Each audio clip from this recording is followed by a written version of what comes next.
pemerintah Kabupaten Bandung Barat ini pun memastikan bahwa selama berada di posko pengungsian, warga akan mendapatkan berbagai hal, segala kebutuhan yang seperti makan, tempat istirahat yang layak, dan pengobatan apabila mengalami gangguan kesehatan. Ya, jumlah pengungsi terus bertambah, mengingat warga juga khawatir akan adanya longsor susulan dan sejumlah kebutuhan bantuan juga dibutuhkan oleh pengungsi di pengungsian, termasuk logistik, makanan, dan juga air bersih. Terima kasih, jurnalis Kompas TV Ahmad Fadilah melaporkan langsung dari pengungsian Cibenda, Bandung Barat, Jawa Barat. Saudara, kita ke informasi selanjutnya. Mahkamah Konstitusi hari ini akan mulai menyidangkan gugatan hasil pemilu 2024. Calon Wakil Presiden terpilih Gibran Rakabuming Raka menyatakan siap menjalani proses hukum dalam sengketa pemilu di Mahkamah Konstitusi. Gibran Rakabuming Raka menegaskan pihaknya siap menjalani proses hukum dalam sengketa pemilu yang diajukan oleh pasangan Capres-Cawapres lain. Untuk proses di Mahkamah Konstitusi ini, Gibran menyebut telah menyiapkan tim hukum.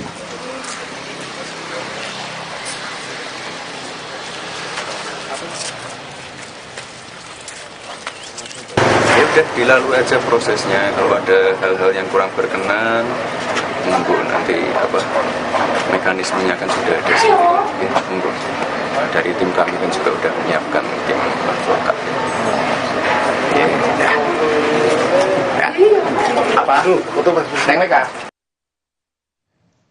Sementara itu, Wakil Ketua Tim Kampanye Nasional Prabowo Gibran Habibur Rahman mengatakan gugatan tim pemenangan paslon Anies Muhaimin minim bukti dan lemah argumentasi. Habibur Rahman menilai laporan yang disampaikan oleh tim hukum Anies Muhaimin tidak memiliki relevansi dengan sengketa perselisihan hasil pemilu atau PHPU. Soal pencalonan Gibran sebagai cawapres Prabowo di Pilpres 2024 tidak ada masalah. Putusan MK juga tidak menyebut putusan MK soal pencalonan Gibran dibatalkan.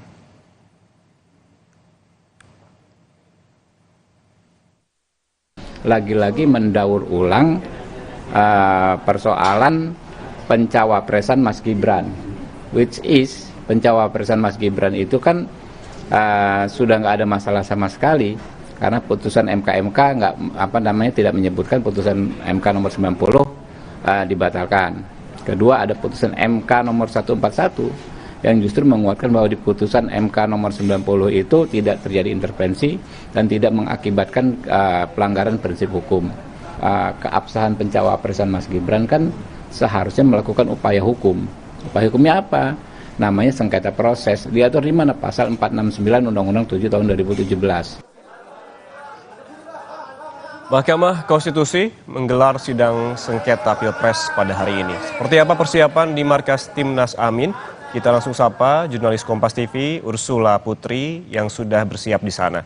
Selamat pagi Ursula, bagaimana persiapan tim dari Amin ataupun tim hukum Amin untuk sidang perdana pada pagi ini? Ya, selamat pagi saudara.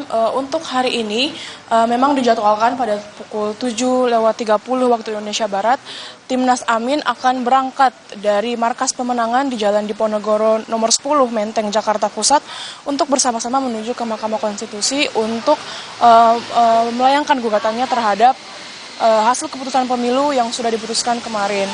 Nah, menurut pantauan kami memang hari ini di tempat markas pemenangan Amin memang masih sepi karena dijadwalkan pada pukul 7.30 akan berangkat, dan yang akan berangkat juga nanti dijadwalkan ada calon presiden wakil presiden nomor urut 1 Anies Baswedan dan juga Muhaimin Iskandar, dan juga ada tim hukum nasional yang diketuai oleh Ari Yusuf Amir.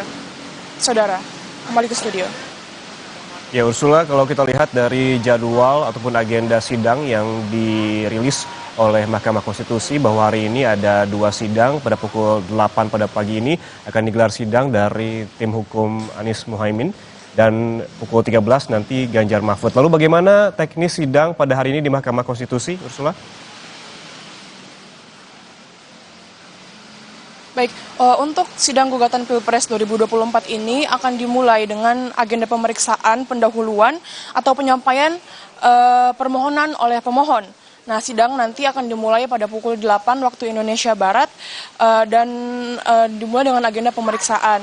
Nah, perkara yang pertama akan dilayangkan oleh calon presiden nomor urut 1 Anies Baswedan dan juga Muhaimin Iskandar, dan kemudian akan dilanjutkan perkara nomor 2 yang akan digugatkan atau dilayangkan oleh calon presiden dan wakil presiden nomor urut 3 Ganjar Pranowo dan juga Mahfud MD. Nah, sebelumnya dalam permohonan gugatannya Ketua Tim Hukum Nasional Anies Baswedan dan juga Muhaimin Iskandar menyebut pihak Amin ingin diadakannya pemilu ulang tanpa dilibatkannya Gibran Rakabuming Raka dan juga sebagai cawapres nomor urut 2 begitu.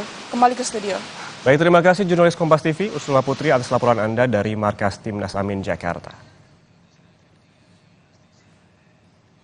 Saudara, selesai jeda, Kompas Pagi masih akan kembali dengan informasi menjelang Idul Fitri. Pesanan kue kering di Pekanbaru Riau meningkat. Bahkan jumlah pesanan kue kering lebih tinggi dibanding tahun lalu.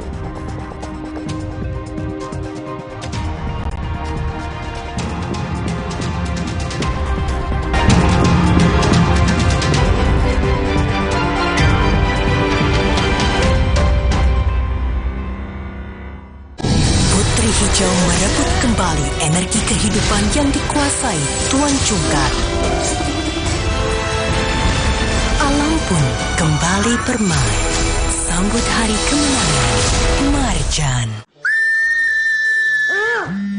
Wah, populer kamera. Waktunya refreshing. Mata perlu istirahat, perlu minum Ivin. Formula Ivin membantu memelihara kesehatan mata. Untuk mata sehatku, minum Ivin. Dari Lapi. Sumber energi kehidupan kini tampak berbahaya. Tuan Jungkat berubah. Kekuatan yang ia rebut tak bisa dikendalikan. Putri Hijau memutus kekuatan Tuan Jungkat. Mengembalikan alam permai untuk semua. Sambut hari kemenangan Marjan.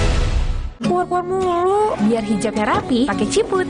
Yah, rontok. Biar rambutnya kuat, pakai Emerald Hijab Shampoo Anti Hair Fall. Dengan ekstrak zaitun dan emosi perfume. Lawan rontok dan bau apek. Emerald Hijab Shampoo. Ngerti rambut berhijab kita.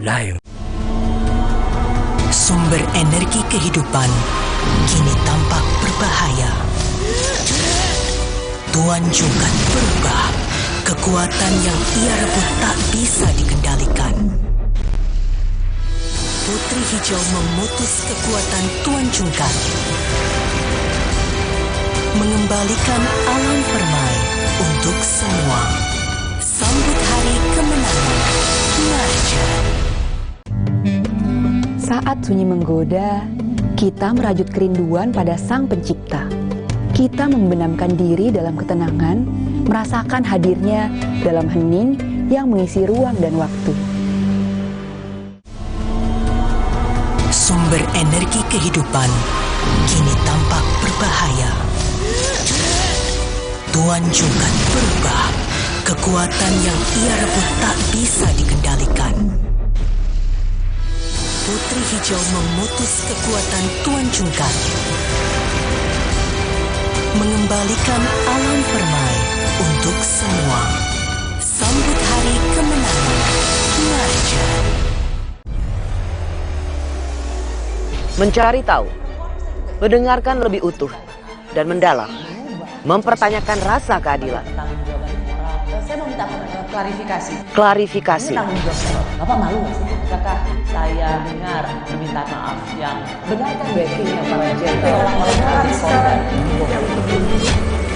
Kita mengingatkan penguasa, menghibur yang papa. Rosi. Sumber energi kehidupan kini tampak berbahaya. Tuan Jungkat berubah. Kekuatan yang ia rebut tak bisa dikendalikan.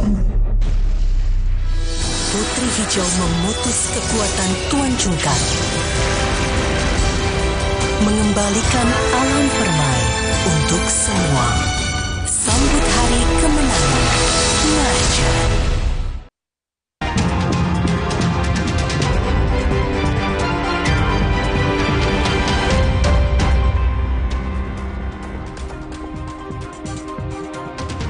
Saudara, menjelang Lebaran Idul Fitri, pesanan terhadap kue kering di Pekanbaru Riau meningkat. Bahkan dibandingkan dengan tahun lalu, jumlah pesanan kue kering jelang Idul Fitri tahun ini lebih tinggi.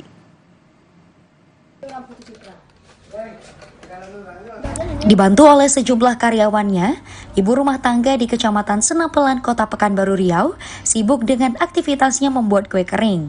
Menjelang Lebaran Idul Fitri ini, pesanan kue kering yang diterima mulai ramai. Berbagai kue kering diproduksi untuk memenuhi kebutuhan pelanggan. Mulai dari kue kering nastar, cracker, bangkit susu, white almond, lapis coklat, dan beberapa jenis kue kering lainnya. Dari berbagai jenis kue kering yang diproduksi, kue kering jenis nastar yang paling diburu oleh pelanggan.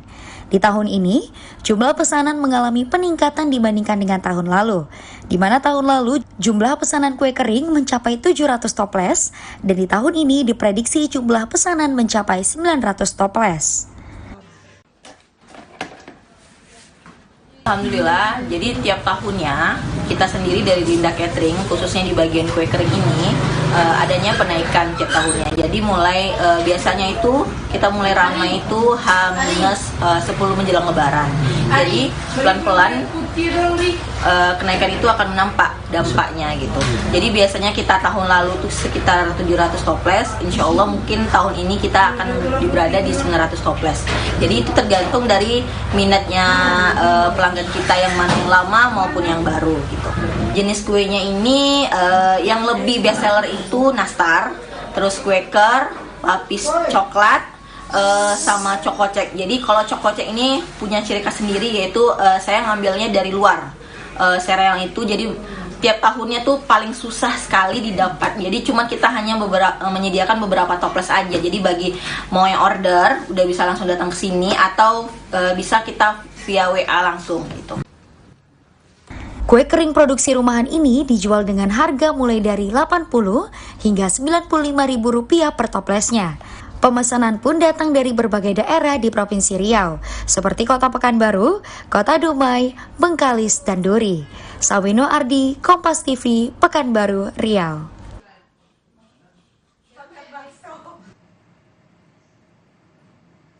Saudara, informasi tadi sekaligus mengakhiri Kompas Pagi hari ini. Jangan lupa untuk memperbarui informasi Anda dan ikuti terus berita menarik lainnya hanya di Kompas TV, independen, terpercaya. Saya Yan Rahman. Dan saya Putri Oktaviani, pamit undur diri. Selamat menunaikan ibadah puasa bagi Anda yang menjalankannya. Sampai jumpa.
Jadikan Ramadan Anda lebih bernilai bersama program-program istimewa Kompas TV.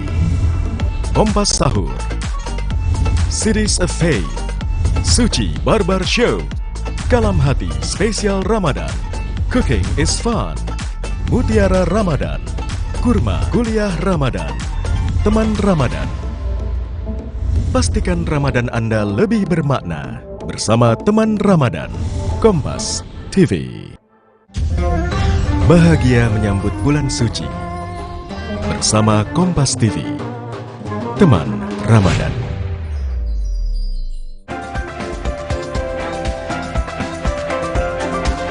Tim SAR evakuasi 4 dari 10 warga yang sebelumnya dinyatakan hilang akibat tertimbun longsor di Kabupaten Bandung Barat. Keempat korban ditemukan meninggal.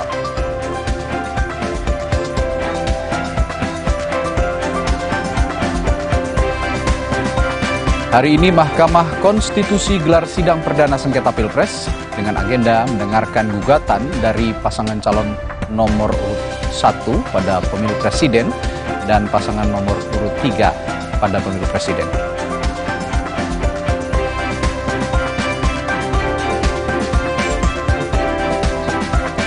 Dengan kemenangan 3-0 melawan Vietnam, Timnas Sepak Bola Indonesia berhasil meneruskan tren kemenangan di kualifikasi Piala Dunia 2026 Grup F Zona Asia.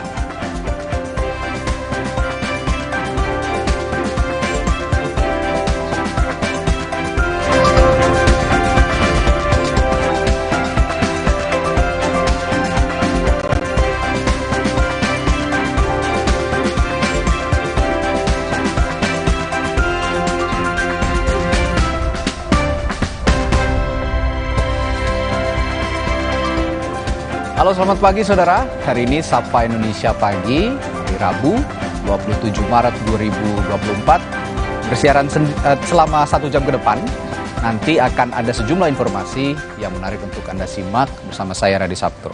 Salah satu informasi yang menarik kita sudah simak tadi di sorotan utama adalah kemenangan tim nasional Indonesia yang menang besar ya, sepertinya di kandang Vietnam, 3 gol tanpa balas. Ini sekaligus memecahkan kebuntuan kemenangan Indonesia di kandang Vietnam setelah terakhir menang di kandang Vietnam itu pada 20 tahun yang lalu ketika Boaz Salosa dan Ilham Jayakusuma dan kawan-kawan menang dengan skor yang sama 3-0. Dan tadi malam dengan sangat luar biasa Marcelino Ferdinand dan kawan-kawan bisa mengukuhkan kemenangan 3 gol tanpa balas, dan ini sekaligus membuka peluang yang sangat lebar untuk Indonesia pada kualifikasi Piala Dunia. Dan yang juga jadi sorotan hari ini adalah saudara bahwa Mahkamah Konstitusi akan segera bersidang hari ini dalam sengketa hasil pemilu presiden.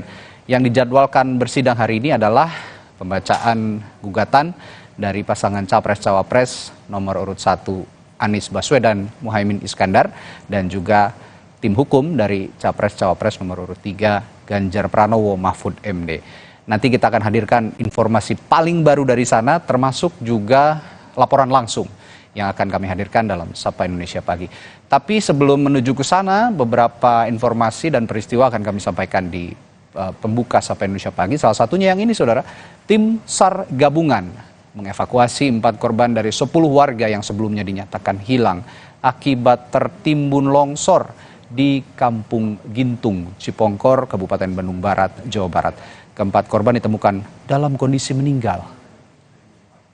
Keempat korban ditemukan di salah satu titik yang menjadi fokus pencarian. 4 korban yang ditemukan ini meninggal, merupakan seorang anak perempuan dan seorang anak laki-laki, serta 2 jenazah perempuan dewasa. Keempat jenazah langsung dibawa ke Rumah Sakit Cililin, Kabupaten Bandung Barat. Hingga kini tim SAR gabungan masih mencari 6 korban lainnya.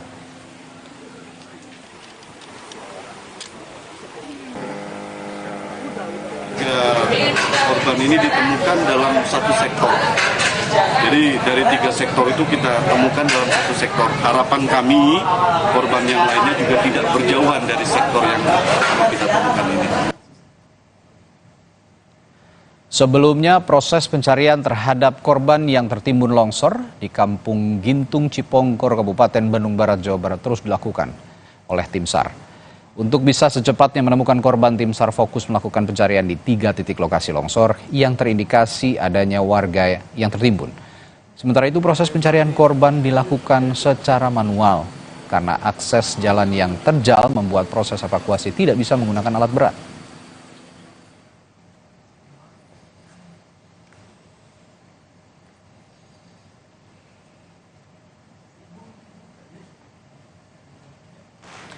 Informasi terkini dari pencarian korban hilang akibat longsor di Kampung Gintung, Desa Cibenda, Kabupaten Bandung Barat. Kita tanyakan langsung pada jurnalis Kompas TV Ahmad Fadilah yang sudah berada di lokasi. Fadil, masih ada 6 orang yang belum ditemukan hingga saat ini informasinya. Lalu titik mana saja yang akan menjadi fokus pencarian hari ini, Fadil? Ya, Radi dan saudara, memang untuk operasi SAR penyelamatan atau pencarian korban longsor di Kampung Gintung, Desa Cibenda, Cipongkor, Kabupaten Bandung Barat ini, petugas itu melakukan pola pencarian dengan 3 titik lokasi, di mana titik-titik ini dikasih adanya warga yang tertimbun longsor di Kampung Gintung ini. Memang Radi, upaya pencarian itu membuahkan hasil pada kemarin bahwa 4 jenazah warga Kampung Gintung itu ditemukan di titik 1 dari ketiga titik dalam proses pencarian, di mana memang titik 1 ini berdasarkan informasi dari warga itu terindikasi ada banyak atau sekitar 4 atau 5 orang yang tertimbun di sana.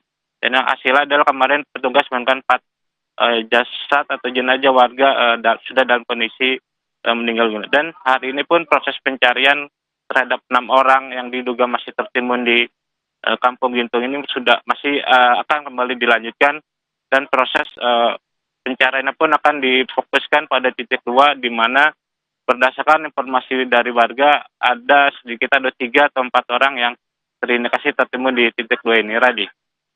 Ya, Del, hari ini merupakan hari ketiga pencarian korban yang diduga tertimbun longsor. Selama yang Anda alami atau Anda pantau di sana, apa yang menjadi kesulitan tim SAR dalam melakukan pencarian? Apakah juga cuaca mendukung dalam melakukan pencarian? Ya, tadi memang selama operasi SAR di Kampung Gintung, Desa Cibenda ini, petugas ada beberapa hal menjadi kendala petugas dalam melakukan atau mencari warga yang tertimbun longsor ini, di mana selain dalam proses pencarian itu hanya menggunakan alat manual dan tidak bisa menggunakan alat berat, proses pencarian pun memang terkendala dengan minimnya air, dikarenakan petugas memfokuskan pencarian itu dengan menggunakan alkon atau alat penyemprot air dengan kecepatan tinggi. Di lokasi longsor pun air itu sangat terbatas, sehingga petugas harus membuat bak atau penampungan air yang nantinya akan digunakan sebagai bahan bakar atau untuk alkon ini. Dan tadi memang satu yang menjadi perhatian dalam proses evakuasi di longsor Kampung Gintung ini adalah faktor cuaca, di mana memang tadi dari semalam atau dari kemarin malam itu hingga tadi pukul jam 3 atau jam 4 itu di lokasi ini disertai ada hujan deras. Sehingga hal tersebut bisa menjadi salah satu penyebab atau kendala dari petugas dalam melakukan proses pencarian korban longsor ini, Radi. Ya, masih ada 6 warga yang diduga tertimbun longsor dan saat ini masih menjadi fokus pencarian tim SAR. Semoga lekas ditemukan dan tentu saja memberikan kabar yang tidak memberikan kesedihan kepada keluarga masing-masing korban. Baik, terima kasih Ahmad Fadilah melaporkan langsung dari Kabupaten Bandung Barat, Jawa Barat. Saudara, sorotan selanjutnya diduga kompor listrik korslet saat tengah memasak untuk sahur. Sebuah bangunan indekos yang terdiri dari 19 kamar di permukiman padat penduduk di Setiabudi, Jakarta Selatan pada Rabu dini hari terbakar. Warga yang panik berusaha mengevakuasi barang berharga beserta dokumen penting, dan petugas pemadam kebakaran kesulitan mengakses titik api karena sempitnya jalan. Indekos dengan konstruksi kayu dan triplek itu ludes terbakar dan 8 unit pemadam kebakaran beserta puluhan personil diterjunkan ke lokasi.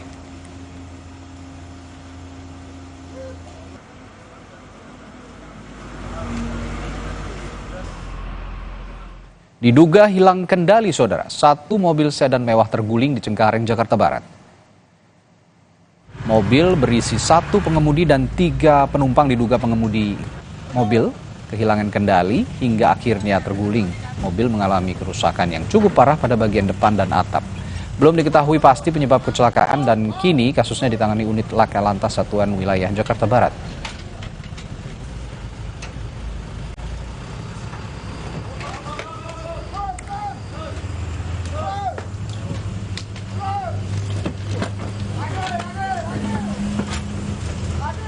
Beberapa hari belakangan ini, publik dikejutkan dengan aksi koboi jalanan yang mengacungkan senjata berjenis airsoft gun kepada pengemudi lain di kawasan Mampang, Perapatan, Jakarta Selatan. Akhirnya, pelaku ditetapkan sebagai tersangka. Barang bukti berupa 1 mobil dan 2 senjata api jenis airsoft gun, korek api, dan 2 butir peluru tajam disita Polsek Mampang, Perapatan, Jakarta Selatan. Dari hasil penyidikan, pelaku membeli senjata airsoft gun seharga 2 juta rupiah dari rekannya untuk bergaya, sekaligus menumbuhkan rasa percaya diri. Pelaku terancam hukuman mati atau penjara seumur hidup.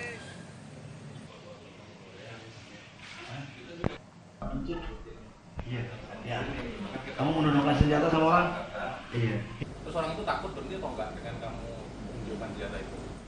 Awak melihat dari pelaku untuk menyimpan atau bahkan membawa airsoft gun setiap harinya beserta amunisi peluru adalah supaya lebih pede untuk gaya-gayaan juga. Airsoft gun juga tidak ada peluru gotrinya, jadi memang ada alasan untuk membuat pede saja. Kemudian pasal yang disangkakan terhadap tersangka HRR, kami sangkakan pasal 1 ayat 1 Undang-Undang Darurat nomor 12 tahun 1951, Jungto pasal 335 ayat 1 KUH Pidana dengan ancaman hukuman maksimal, hukuman mati atau penjara seumur hidup. Dalam rekaman video yang beredar di media sosial terlihat 2 pengendara kendaraan roda 4 terlibat cekcok di Jalan Mampang Perapatan, Jakarta Selatan. Sebelumnya kedua pengendara tersebut juga melakukan aksi saling kejar di Jalan Mampang Perapatan hingga akhirnya pria yang mengendarai mobil putih menodongkan pistol ke arah pengendara lain. Akibat peristiwa ini lalu lintas sempat macet karena 2 pengemudi berseteru.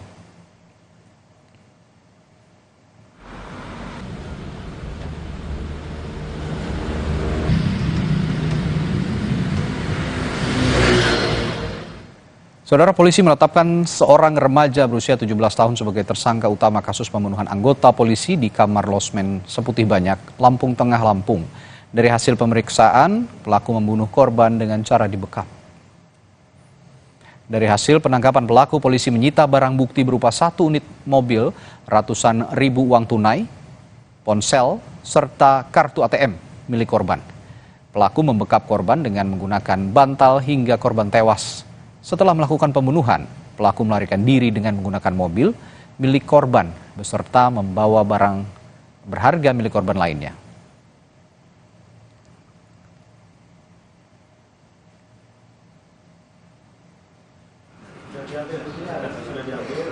Sebelumnya anggota polisi yang bertugas di Polres Lampung Tengah ditemukan tewas di bawah ranjang dalam kamar losmen di Seputih Banyak pada Sabtu lalu.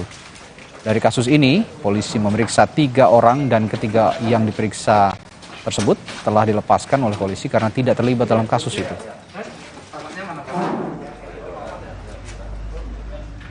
Dari CE ini adalah memang yang bersangkutan pelaku utama dalam pembunuhan anggota Lampung Tengah tersebut. Dengan disita adalah 1 mobil Honda Jazz warna hitam, ada juga handphone, ada juga KTP dan ATM. Tidak ada sajam di sana, tidak ada apa-apa di sana. Memang ini yang bersangkutan itu berdasarkan keterangan dari pelaku dibunuh dengan cara dibekap. Sudah direncanakan atau seperti apa? Tidak ada perencanaan. Jadi memang saat itu ada cekcok antara mereka, mungkin ada membuat kesal daripada si pelaku ini, akhirnya mereka berkelahi dan korban ini dibekap. Anggota Kompolnas Yusuf Warsim mendorong ke Propam terkait kasus anggota polisi yang menganiaya penagih utang. Saat ini Aibtu berinisial FN tengah menjalani pemeriksaan di Propam Polda Sumatera Selatan. Menurut anggota Kompolnas Yusuf Warsim, saat ini Kompolnas masih meminta klarifikasi agar mendapat penjelasan yang utuh terkait kepemilikan airsoft gun yang dimiliki oleh anggota polisi. Sementara Aibtu FN yang juga anggota Sabara Polres Lubuk Linggau yang menganiaya penagih utang telah menyerahkan diri ke Polda Sumsel pada Senin siang. Itu dugaan pelanggaran kode etiknya, disiplinnya, maupun ada indikasi dugaan tindak pidananya, tetap dua-duanya diproses. Itu yang kami dorong, tentu dilakukan secara profesional, transparan, dan akuntabel. Airsoft gun itu kan tetap ada izinnya. Nah, ini kan tentu menjadi materi yang perlu dilakukan pendalaman dan pemeriksaan di Propam.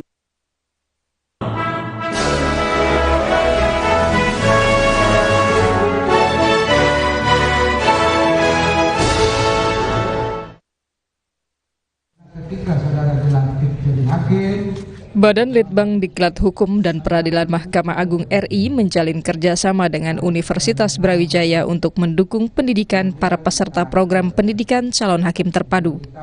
Kerjasama tersebut ditandai dengan penandatanganan kerjasama yang berlangsung pada Senin 25 Maret 2024 di Pusdiklat Mahkamah Agung, Megamendung, Bogor, Jawa Barat. Kerjasama antara Mahkamah Agung dengan Universitas Brawijaya membuka peluang bagi 512 peserta program pendidikan calon hakim terpadu gelombang pertama untuk melanjutkan pendidikan pasca sarjana di Universitas Brawijaya. Kepala Bidang Program Evaluasi Pusdiklat Teknis Peradilan MA mengungkapkan dengan kerjasama tersebut diharapkan para calon hakim memperoleh pendidikan yang lebih baik sehingga membentuk hakim yang berintegritas, disiplin, dan profesional untuk kemajuan peradilan dan Mahkamah Agung serta meningkatkan kepercayaan publik. Sebelumnya ini kan kegiatan PPCH ini merupakan perintah dari pimpinan untuk mendidik hakim-hakim ini menjadi hakim-hakim Indonesia yang berintegritas dan mendidik untuk menjadi pimpinan pengadilan di masa depan yang sesuai dengan norma dan kode etik yang berlaku di Mahkamah Agung. Kegiatan pada hari ini dimulai dari pagi hari karena di bulan puasa ini juga termasuk tetap menjalankan ibadah puasa. Mungkin tadi ada kunjungan dari Dekan Fakultas Hukum dari Universitas Brawijaya bekerja sama sehingga teman-teman adik-adik kami ini yang hakim sekarang ketika lulus nanti sudah bisa langsung mendapatkan S2-nya langsung. Harapan kami tetap sebagai pendidik adalah lulusan-lulusan hakim ini menjadi hakim yang berintegritas dan mampu menjaga harkat dan martabat hakim dan menjaga peradilan Indonesia ini menjadi lebih baik di kemudian hari. Hal senada juga diungkapkan Ketua Senat PPCHT Gelombang 1, Abi Zaki Azizi melalui kerjasama tersebut dapat mendukung langkah calon hakim untuk melanjutkan pendidikan. Kerjasama tersebut juga mengonversi materi pada diklat calon hakim dengan materi pada Universitas Brawijaya sehingga meringkas SKS pada program pasca sarjana. Untuk kegiatan hari ini, itu Kapus Diklat bersama Pak Kabadan tadi bersama dengan Dekan Fakultas Hukum dari Universitas Brawijaya telah mengadakan kerjasama untuk siswa-siswa Cakim yang hari ini sedang pelatihan, khususnya siswa Cakim pada gelombang 1 yang akan melanjutkan pendidikan pada S2 nanti itu akan difasilitasi. Itu tadi kerjasamanya isinya kurang lebih seperti itu. Sedangkan ada 3 gelombang kurang lebih. Untuk Cakim Angkatan 9 ini ke depannya ada 3 gelombang yang mana akan diselesaikan dalam kurang lebih 48 minggu atau dalam kurang waktu 1 tahun dengan tahapan diklat 1, magang 1, diklat 2, dan juga magang 2. Pada program pendidikan calon hakim terpadu gelombang pertama, peserta calon hakim berasal dari 4 badan peradilan, yakni peradilan umum, peradilan agama, peradilan tata usaha, dan peradilan militer.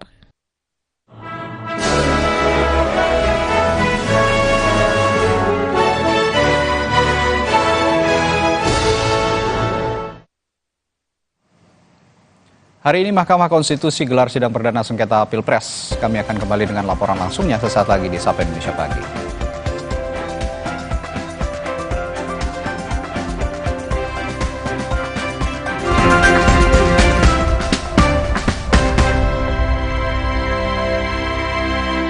Omehar, minyak ikan pilihan dari laut dalam. Omehar, suplemen omega 3 esensial. Dalam mini kapsul, lebih mudah ditelan. Diproses dengan teknologi modern di Amerika. Bantu pelihara kesehatan tubuh kini dan nanti. Pak, ada kurma. Kan Ramadan. Yakin ada Sari Kurma TJ. Sari kurma Arab. Yakin ada di Sari Kurma TJ. Dipanen di Arab, dikemas di Indonesia. Sari Kurma TJ. Halal. Yakin. Selamat berpuasa. Kalau puasa, siang udah lemes. Kenapa ya, Ma? Saat puasa, tubuh bisa lemes karena kekurangan mineral, Dek. Minum Le Mineral yang mengandung mineral penting buat tubuh selama puasa. Le Mineral, penuhi kebutuhan mineral selama berpuasa. Tenggorokan kering, sariawan, jerawatan, bau mulut. Minum Adem Sari saat berbuka dan setelah tarawih. Adem Sari yang botol tanpa soda.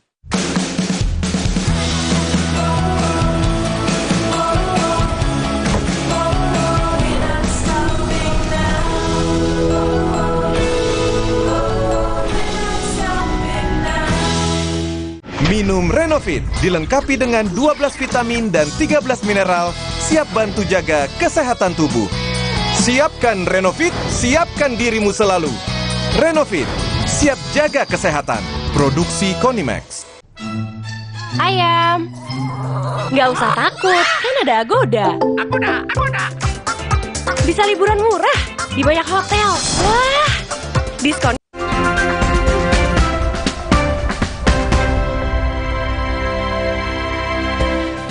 Kembali di Sapa Indonesia Pagi, saudara. Hari ini adalah hari pertama sidang sengketa Pilpres 2024 dengan agenda mendengarkan gugatan dari dua pasangan calon, yakni nomor urut 1 dan 3. Untuk pagi ini akan mendengarkan gugatan diajukan paslon Pilpres nomor urut 1 Anies Muhaimin. Lebih lengkap kita tanyakan langsung pada jurnalis Kompas TV yang saat ini berada di Gedung Mahkamah Konstitusi, Masni Rahmawati. Masni, jam berapa sidang akan digelar dan bisa dijelaskan agenda sidang MK hari ini?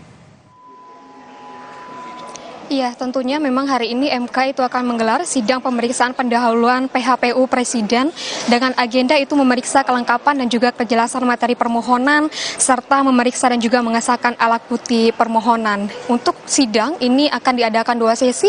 Yang pertama itu untuk tim 01 Anies Muhaimin itu akan digelar pada pukul 8 waktu Indonesia Barat, dan nantinya siang untuk sesi 2 yaitu untuk dari tim 03 yaitu Ganjar dan juga Mahfud. Saat ini saya sudah bersama dengan tim 01 yaitu dengan Anies dan Muhaimin. Kita akan tanyakan bagaimana sih persiapan untuk menghadapi sidang pemeriksaan pendahuluan PHPU Presiden untuk pagi ini. Caimin, Pak Anies, bagaimana, apa kabar untuk dari persiapan untuk sidang pagi ini, bagaimana untuk persiapan? Alhamdulillah, ya, secara persiapan sudah dijalankan dengan baik, sehingga pagi hari ini tim hukum nanti akan memaparkan. Kami berdua hadir pada pembukaan sidang pertama ini untuk menyampaikan gagasan awal, adapun materi-materi gugatan nanti akan disampaikan semuanya oleh tim hukum yang dipimpin oleh Pak Ari Yusuf. Mungkin nantinya untuk apakah ada bukti-bukti baru yang akan dibawa sebelumnya yang sudah diberikan ke MK beberapa hari lalu? Nanti kita lihat aja. Semuanya di sidang nanti. Jadi pada prinsipnya kami hadir sini untuk mengusahakan agar konstitusi kita terjaga. Ini adalah sebuah negara demokrasi di mana kekuasaan itu dibatasi dan kekuasaan itu dikendalikan supaya dia bisa memberikan manfaat bagi masyarakat banyak. Nah, kami menyaksikan di dalam proses Pilpres kemarin ada banyak kekurangan yang berdampak pada kualitas demokrasi. Karena itulah kenapa kita ke Mahkamah Konstitusi. Kita berharap Mahkamah Konstitusi nantinya akan bisa melihat kenyataan-kenyataan ini dan melakukan koreksi supaya ke depan demokrasi kita menjadi lebih baik. Ya, sebelumnya dari tim hukum itu menyebutkan bahwa ingin adanya pemungutan suara ulang tanpa keikutsertaan dari cawapres nomor 2 gitu, seperti itu ya Pak. Ya, mungkin dari Pak Anies dan juga Caimin bagaimana ditanggapannya Pak? Ya, nanti kita lihat bagaimana proses persidangan. Kita tidak mau mendahului, kita lihat aja proses persidangannya dan kita hormati proses ini. Dari tim hukumnya 02 itu kalau gugatan dari tim 01 ini ada salah kaprah gitu Pak, ada ya, seharusnya tidak disampaikan ke MK malah ke Bawaslu, mungkin bagaimana respon? Ya, biar nanti tim hukum yang menanggapi ya, tapi ketika kita melihat aspek formalnya saja dan tidak memperhatikan substansinya, sesungguhnya itu menarik untuk dikaji lebih jauh. Apakah memang substansinya bermasalah sehingga tidak dibahas, sehingga membahas formalnya. Nah, ini menurut saya satu hal yang menarik untuk kita lihat. Kenapa gugatan kami justru malah dilihat aspek formalnya saja, tapi tidak aspek substansinya. Apa karena substansinya tidak bisa dibantah ya? Apa karena substansinya faktual ya? Apakah karena yang disampaikan itu kenyataan ya? Sehingga nggak bisa dibantah. Tapi yang dibantah soal prosedural, soal administrasi. Nah, justru kami datang ke MK karena kami ingin menyampaikan substansinya, bahwa ini adalah tentang bagaimana kita menyelamatkan praktek konstitusi di Indonesia. Dari Caimin sendiri bagaimana nih Caimin untuk tanggapannya? Ya, tentu ini ikhtiar kita untuk agar demokrasi kita semakin baik, sehat, Yang kedua, penegakan konstitusi semakin bisa terwujud. Terima kasih. Thank you. Yuk, sama-sama. Begitulah persiapan dari tim 01 atau dari Anies Muhaimin yang nanti sekitar pukul 8 akan melaksanakan dan juga mengikuti sidang pemeriksaan pendahuluan PHPU. Presiden tadi sudah disebutkan bagaimana sanggahan dan juga bagaimana tanggapan yang disampaikan oleh tim 01 Anies Muhaimin soal apa yang disebutkan oleh tim 02 yang menyebutkan bahwa adapun permohonan dan juga gugatan yang disampaikan kepada Mahkamah Konstitusi ini yang sebelumnya disebutkan oleh tim 02 ini salah kamar seperti itu, yang seharusnya ini disampaikan ke Bawaslu malah disampaikan ke Mahkamah Konstitusi. Kita nantikan bagaimana nanti perjalanannya persidangan kali ini, dan kita nantikan juga nantinya untuk siang nanti untuk persidangan sesi kedua untuk dari tim 03 yaitu Ganjar dan juga Mahfud. Radi. Menarik dari sidang Mahkamah Konstitusi terkait sengketa hasil Pilpres ini juga selain menggugat hasil Pilpres, tapi ada advokat-advokat senior di balik tim hukum Capres-Cawapres yang akan beradu argumen hukum. Ini yang akan kita nantikan bersama, termasuk dari tim Anies Muhaimin, ada Hamdan Zulfa, ada Ari Yusuf Amir, ada HM Prasetyo dan lain-lain. Ini yang akan kita nantikan bersama. Terima kasih Mas Nirahmawati melaporkan langsung dari Gedung Mahkamah Konstitusi Jakarta. Dan saudara, masih ada informasi lainnya di Sapa Indonesia Pagi. Setelah jeda, tetaplah bersama kami.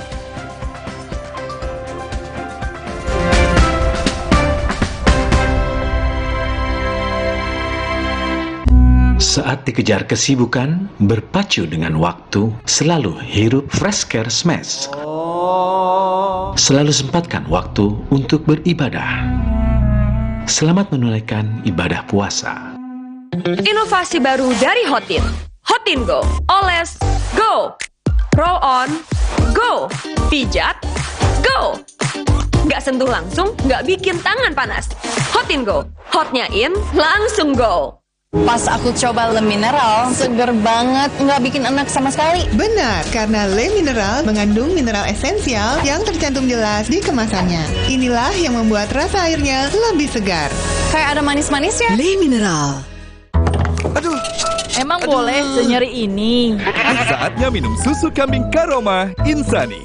Dibuat dengan susu kambing Etawa, tinggi kalsium dan vitamin D. Karoma Insani, susu kambing Etawa. Ayam, nggak usah takut, kan ada Agoda. Agoda. Bisa liburan murah di banyak hotel. Wah, diskonnya sampai 60%. Cuma di Agoda, booking sekarang. Supaya badan kuat selama puasa, gimana ya? Minum susu steril 7 kurma. Betul, karena kurma kaya antioksidan. Plus susu steril, double khasiat. Enak. Badan segar. Susu steril 7 kurma, double khasiatnya. Mereka adalah perempuan-perempuan berdedikasi, perempuan mandiri, selalu optimis. Mereka percaya tolak angin untuk menjaga kesehatan. Mencintai Indonesia. Minum Renovit, dilengkapi dengan 12 vitamin dan 13 mineral, siap bantu jaga kesehatan tubuh. Siapkan Renovit, siapkan dirimu selalu. Renovit, siap jaga kesehatan. Produksi Konimax. Saat dikejar kesibukan, berpacu dengan waktu, selalu hirup Fresh-Care Smash. Selalu sempatkan waktu untuk beribadah. Selamat menunaikan ibadah puasa. Inovasi baru dari Hotin. Hotin Go. Oles, go. Roll on, go. Pijat, go. Nggak sentuh langsung, nggak bikin tangan panas. Hotin Go. Hotnya in, langsung go. Kalau puasa, siang berasa lemas. Kenapa ya, Ma? Saat puasa, tubuh bisa lemas karena kekurangan mineral, Dek. Minum Le Mineral yang mengandung mineral penting buat tubuh selama puasa. Le Mineral, penuhi kebutuhan mineral selama berpuasa. Pas aku coba Le Mineral, seger banget, nggak bikin enak sama sekali. Benar, karena Le Mineral mengandung mineral esensial yang tercantum jelas di kemasannya. Inilah yang membuat rasa airnya lebih segar. Kayak ada manis-manisnya. Le Mineral. Ayam, nggak usah takut, kan ada Agoda. Agoda. Bisa liburan murah di banyak hotel. Wah, Diskonnya sampai 60%. Cuma di Agoda, booking sekarang. Alergi jontor nih. Aku biduran, obatnya yang depannya Indal CTN. Bisa dibeli tanpa resep dokter. Indal CTN, komposisi anti alerginya Redakan alergi. Indal CTN. Hey, ada madu teja sase, madu teja sase, sehat berstamina. Banyak manfaatnya. Madu teja saset, enak sehatnya. Sumber energi kehidupan kini tampak berbahaya. Tuan Jungkat berubah. Kekuatan yang ia rebut tak bisa dikendalikan. Putri Hijau memutus kekuatan Tuan Jungkat. Mengembalikan alam permai untuk semua. Sambut hari kemenangan. Marjan. Ayam, nggak usah takut, kan ada Agoda. Agoda. Bisa liburan murah di banyak hotel. Wah, diskonnya sampai 60%. Cuma di Agoda, booking sekarang. Mah kambuh, bikin dada sesek, perut melintir. Untung sekarang ada SMA, diformulasi oleh Sido Muncul dengan bahan herbal. Aman diminum kapan aja, nggak takut mah lagi. Minum SMA, herbalnya lambung. Kalau puasa, siang berasa lemas. Kenapa ya, Ma? Saat puasa, tubuh bisa lemas karena kekurangan mineral, Dek. Minum Le Mineral yang mengandung mineral penting buat tubuh selama puasa. Le Mineral, penuhi kebutuhan mineral selama berpuasa. Pas aku coba Le Mineral, seger banget, nggak bikin enak sama sekali. Benar, karena Le Mineral mengandung mineral esensial yang tercantum jelas di kemasannya. Inilah yang membuat rasa airnya lebih segar. Kayak ada manis-manisnya. Le Mineral.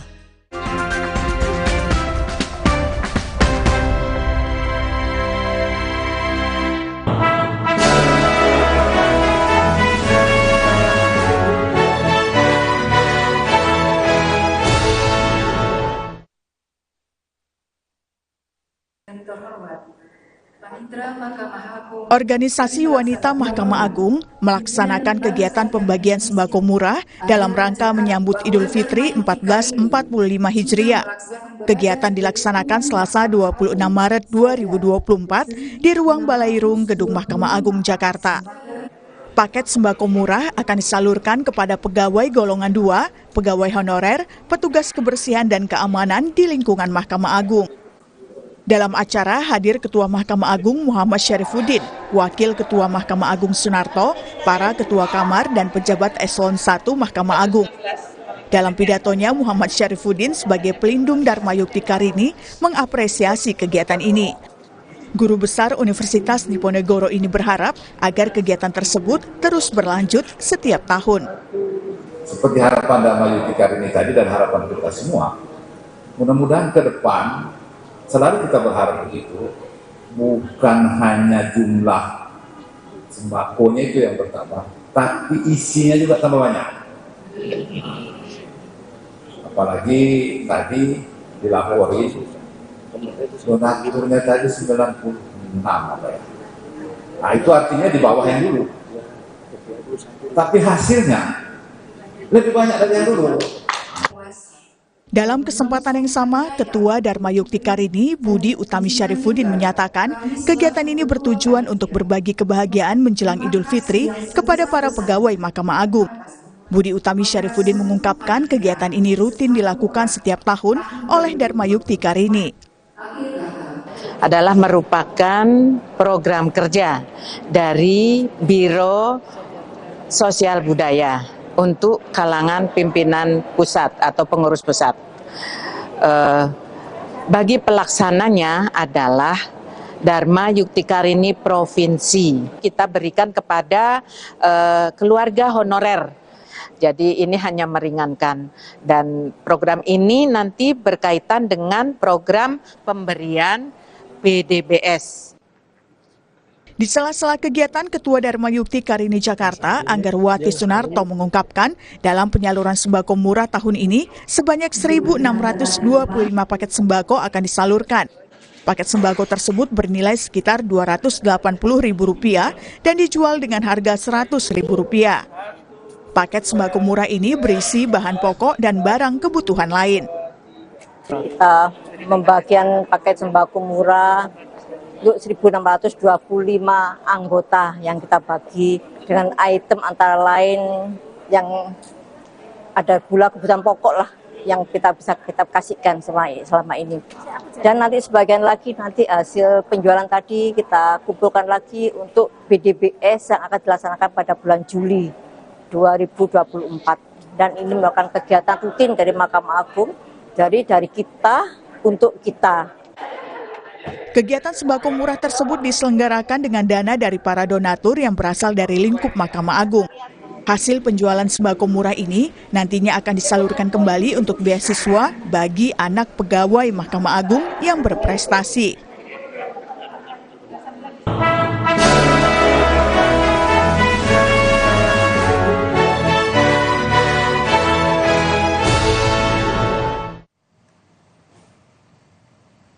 Saudara, tim hukum Prabowo Gibran menyebut permohonan atau petitum yang disampaikan pasangan Anies Mohaimin dan Ganjar Mahfud cacat formil. Anggota tim hukum Prabowo Gibran, Oto Hasibuan, menjelaskan permohonan pasangan 01 dan 03 untuk melakukan pemilihan digelar ulang serta mendiskualifikasi pasangan Prabowo Gibran mestinya diselesaikan di Bawaslu dan bukan wewenang Mahkamah Konstitusi. Oto menambahkan permohonan itu dianggap cacat formil karena Anies dan Ganjar tidak mempersoalkan perselisihan hasil perolehan suara, tetapi menyinggung mengenai pelanggaran dan proses pencalonan Gibran sebagai calon wakil presiden. Dalam permohonan yang diajukan oleh pihak 0103 ini, semuanya isinya tidak ada mengenai tentang mana yang benar dari perhitungan mereka dan mana yang salah. Jumlah mana yang menurut mereka yang mereka peroleh dan tidak gitu ya. Sehingga ini tidak sesuai dengan undang-undang dan peraturan hukum acara yang sudah diatur di dalam MK dan oleh PMK. Nah, karena tidak sesuai dengan hukum acara, maka ini sudah cacat prosedural, cacat formil.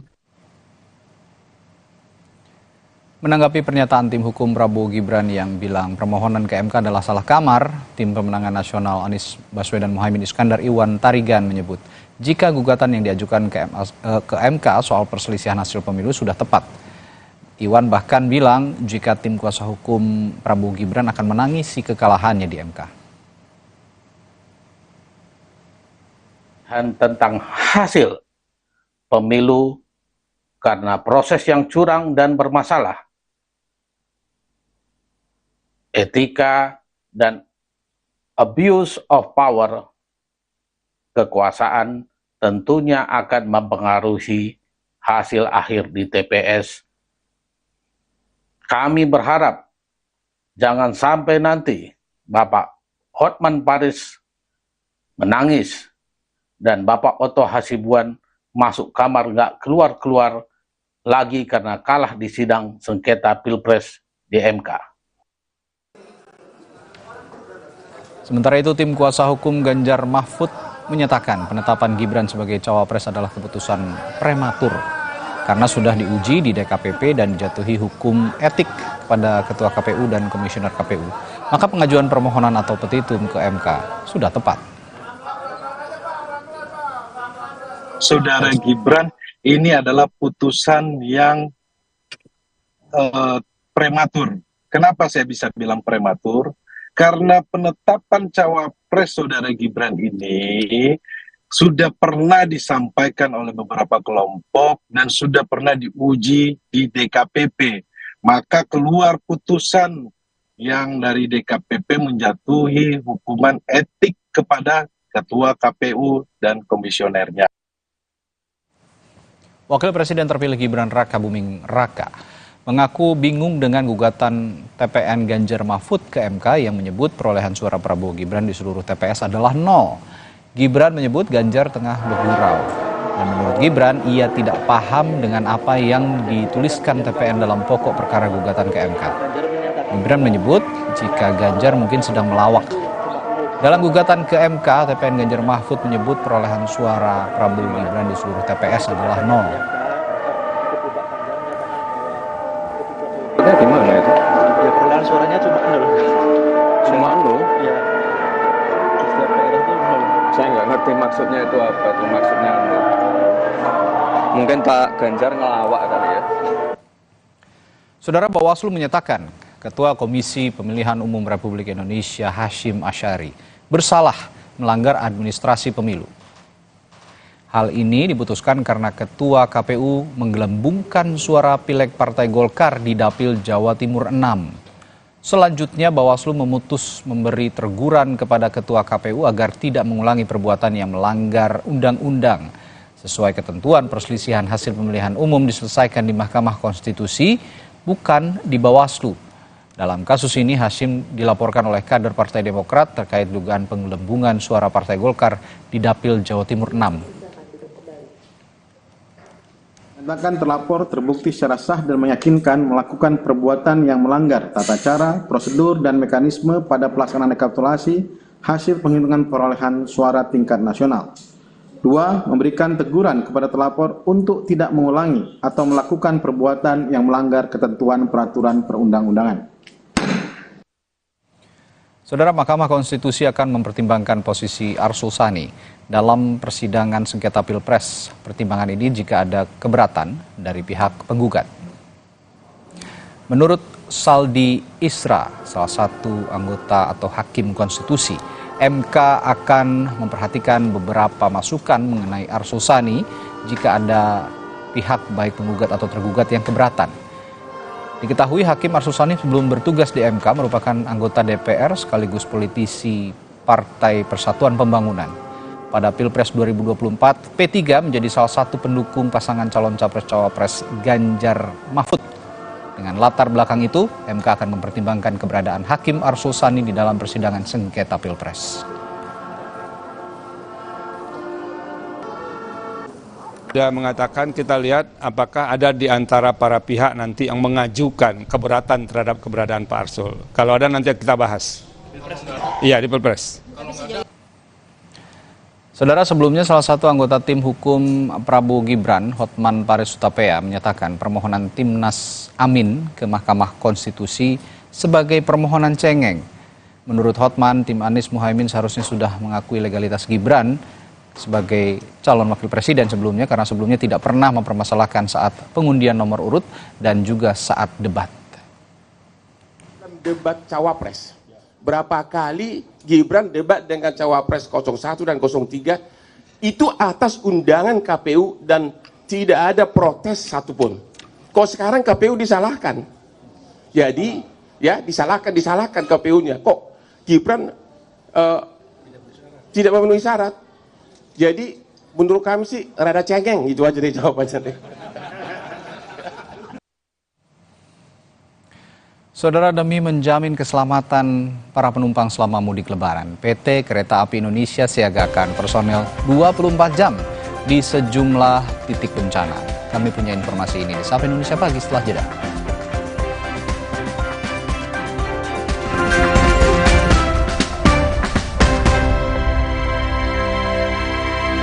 Baksos ya. Robo, hadang. Masuk angin. Minum hada angin, bantu redakan gejala masuk angin dan pelihara daya tahan tubuh. Hangat di badan. Buyar angine. Hada angin, buyar angine. Produksi Konimax. Kalau puasa, siang berasa lemas. Kenapa ya, Ma? Saat puasa, tubuh bisa lemas karena kekurangan mineral, Dek. Minum Le Mineral yang mengandung mineral penting buat tubuh selama puasa. Le Mineral, penuhi kebutuhan mineral selama berpuasa. Pas aku coba Le Mineral, seger banget, nggak bikin enak sama sekali. Benar, karena Le Mineral mengandung mineral esensial yang tercantum jelas di kemasannya. Inilah yang membuat rasa airnya lebih segar. Kayak ada manis-manisnya. Le Mineral. Supaya badan kuat selama puasa, gimana ya? Minum susu steril 7 kurma. Betul, karena kurma kaya antioksidan. Plus susu steril double khasiat. Enak. Badan segar. Susu steril 7 kurma double khasiatnya. Emang boleh sesakit ini? Saatnya minum susu kambing Karoma Insani. Dibuat dengan susu kambing Etawa, tinggi kalsium dan vitamin D. Karoma Insani, susu kambing Etawa.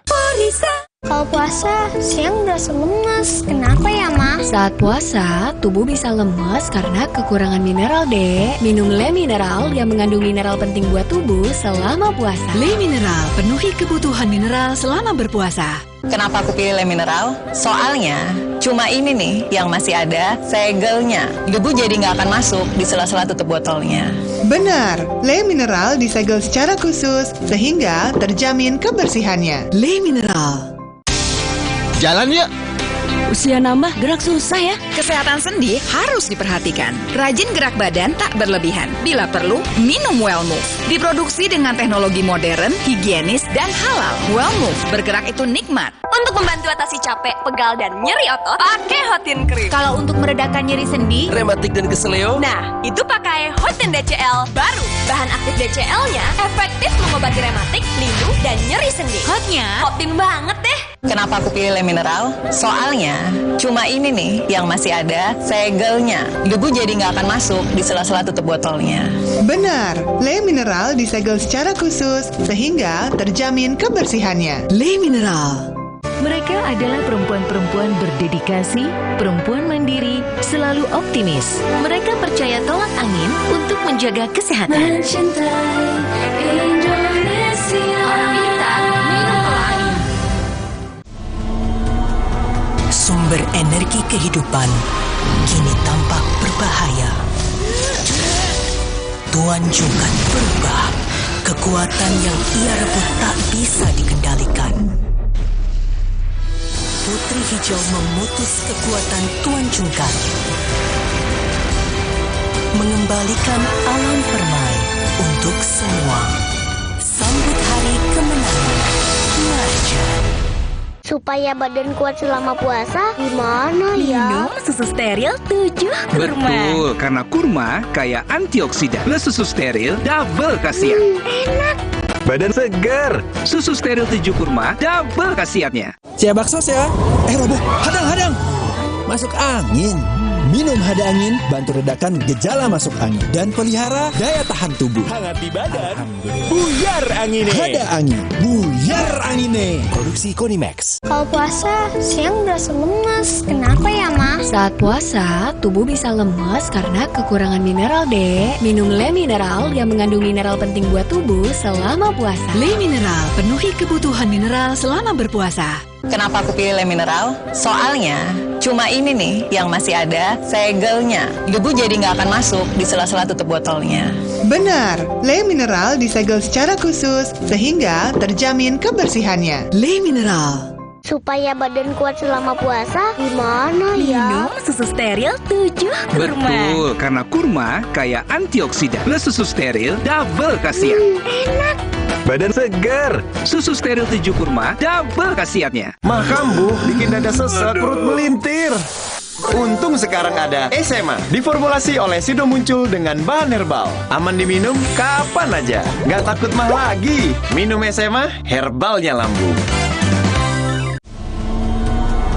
Sumber energi kehidupan kini tampak berbahaya. Tuan Jungkat berubah. Kekuatan yang ia rebut tak bisa dikendalikan. Putri Hijau memutus kekuatan Tuan Jungkat, mengembalikan alam permai untuk semua. Sambut hari kemenangan Marjan.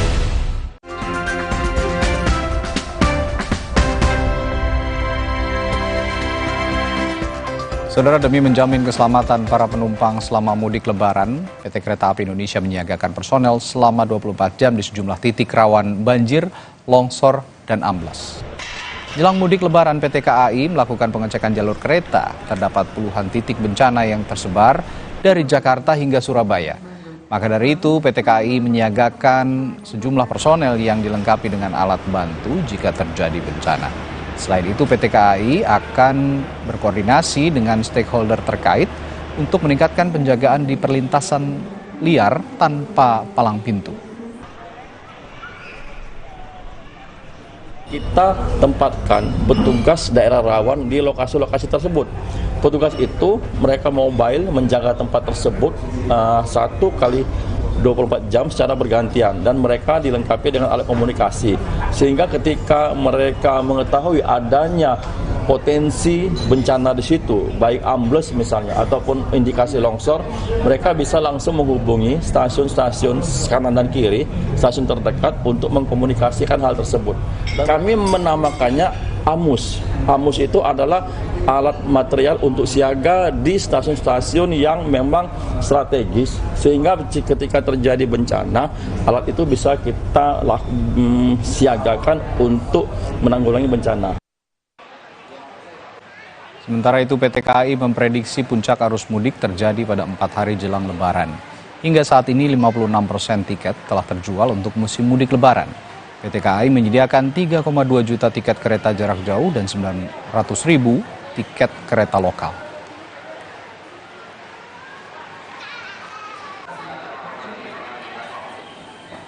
Berita membanggakan untuk Indonesia. Menang 3-0 melawan Vietnam, timnas Indonesia meneruskan tren kemenangan di kualifikasi Piala Dunia 2026, Grup F Zona Asia. Simak informasinya sesaat lagi di Sapa Indonesia Pagi.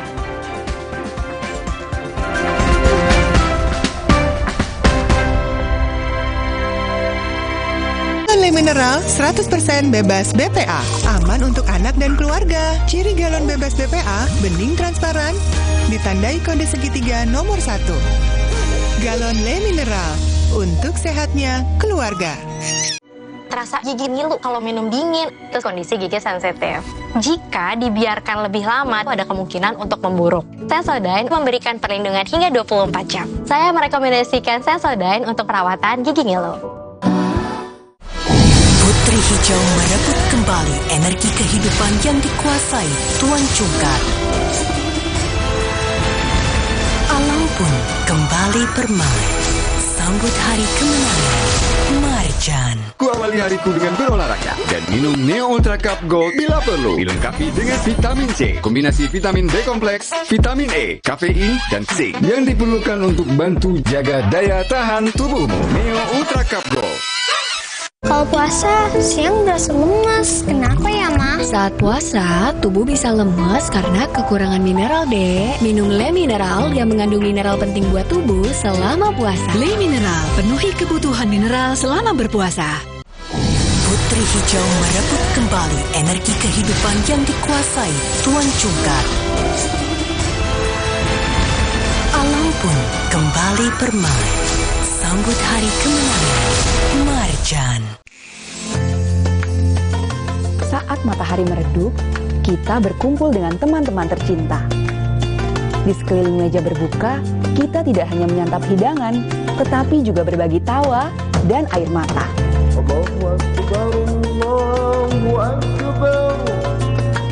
Inilah momen di mana perbedaan pudar dan persahabatan berkembang.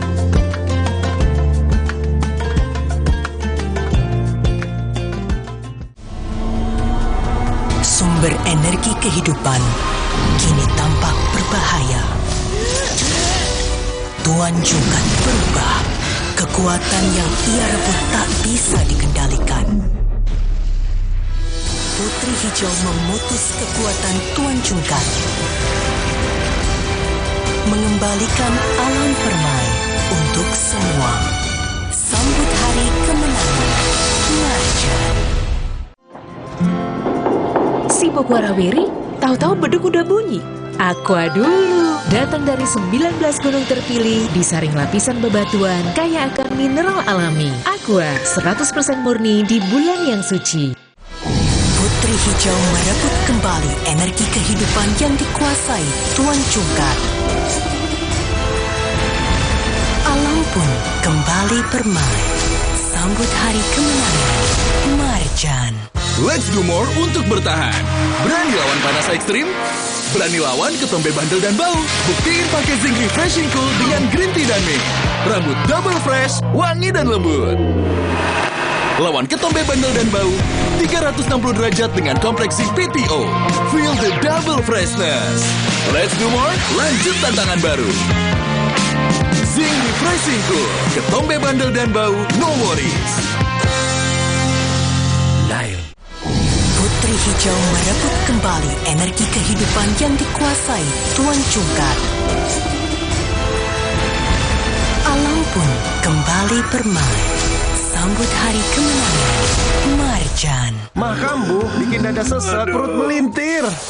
Untung sekarang ada SMA, diformulasi oleh Sido Muncul dengan bahan herbal. Aman diminum kapan aja, nggak takut mah lagi. Minum SMA, herbalnya lambung. Ayam, nggak usah takut, kan ada Agoda. Agoda. Bisa liburan murah di banyak hotel. Wah, diskonnya sampai 60%. Cuma di Agoda, booking sekarang.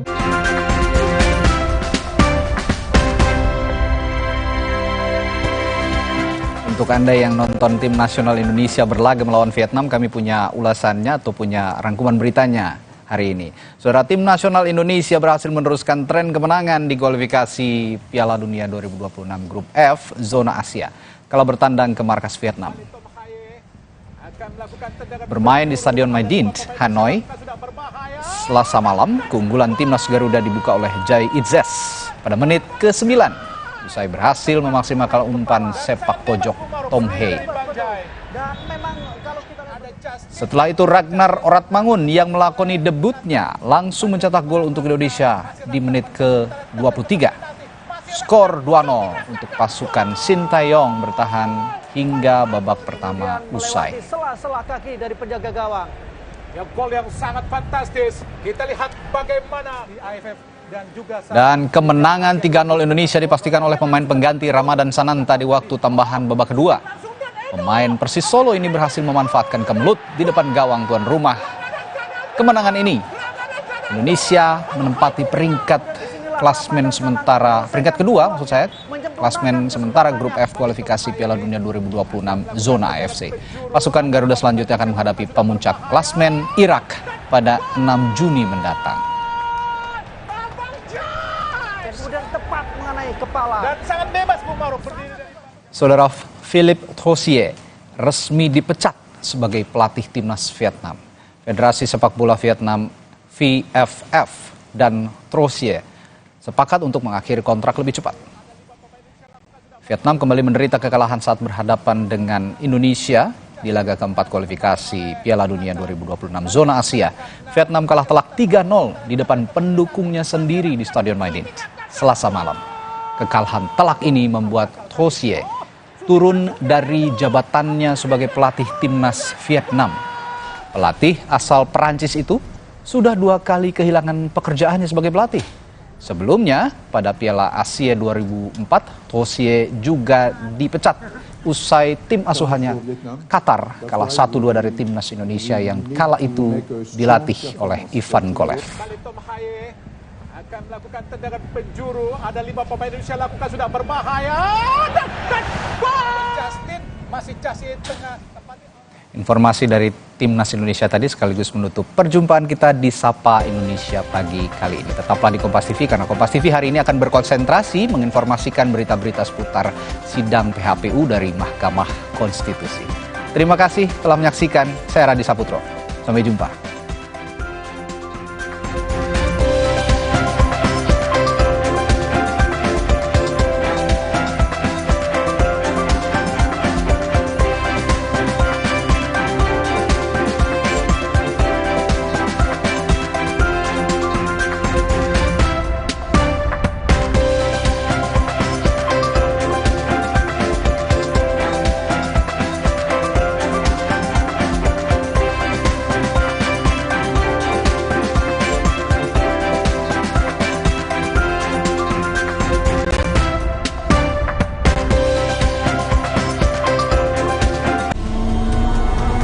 Sumber energi kehidupan kini tampak berbahaya.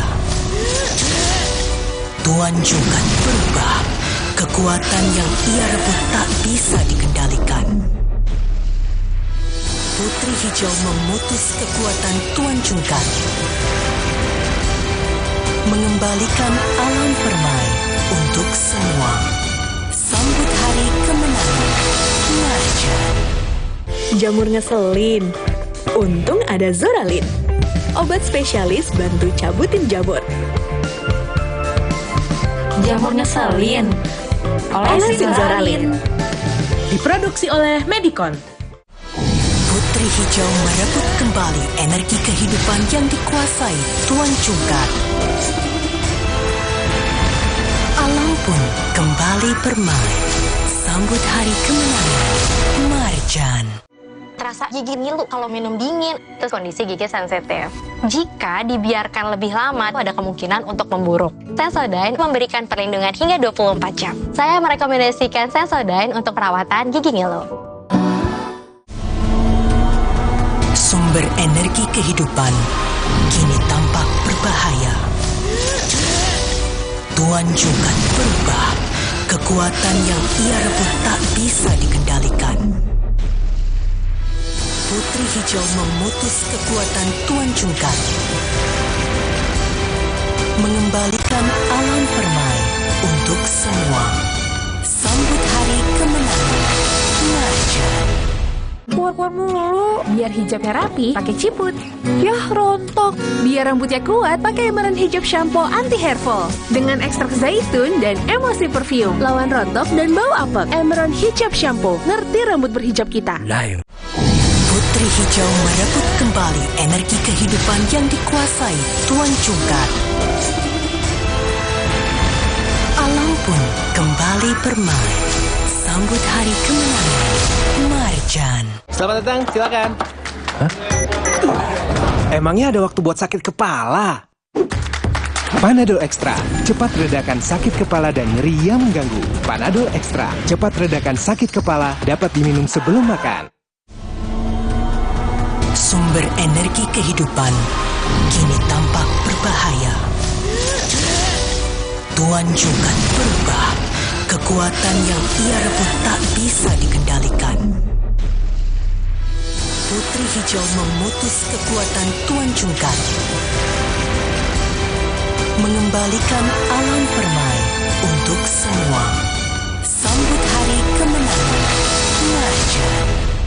Jadikan tahun ini pintumu terbuka kembali. Kembali berkumpul di bulan suci bersama kecap sedap dengan kedelai pilihan. Kental gurihnya membuat masakan ibu tak tertandingi. Kecap sedap kedelai hitam spesial, so caramelized. Looks good.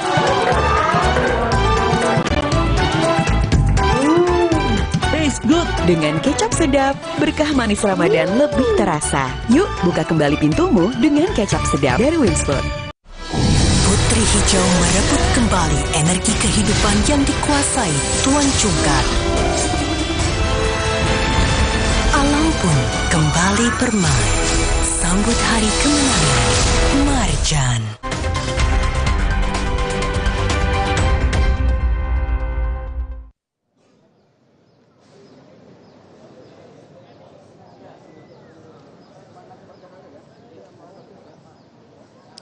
Anda menyaksikan Breaking News Kompas TV bersama saya Adis Tilarasati yang disiarkan langsung dari Gedung Mahkamah Konstitusi Republik Indonesia.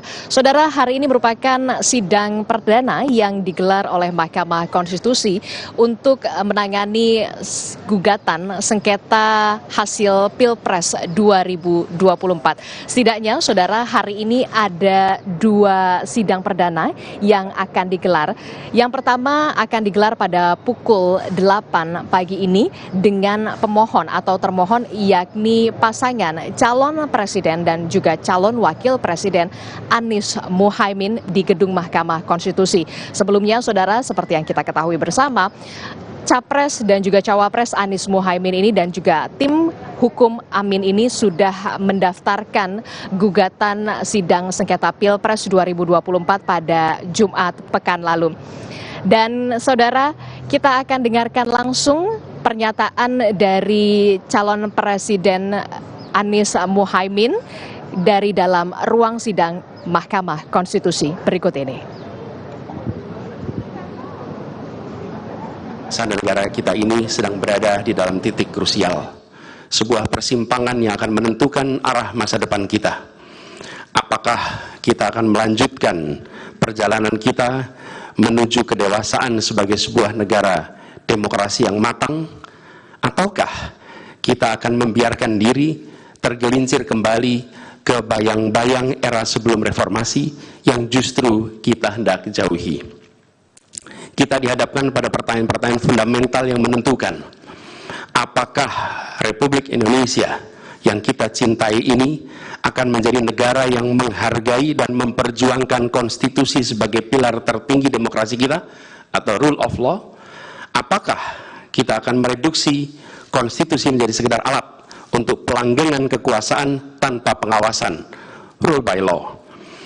Kita harus memutuskan apakah kita akan menjadi negara yang mengakui dan menghormati hak setiap individu untuk menentukan pikiran dan menyuarakan pilihannya secara bebas dan independen yang merupakan esensi dari demokrasi, atau kita justru berpaling dari prinsip tersebut dan memilih di mana suara oligarki diberi prevalensi, mengesampingkan kesejahteraan umum dan mengabaikan kepentingan nasional yang lebih luas.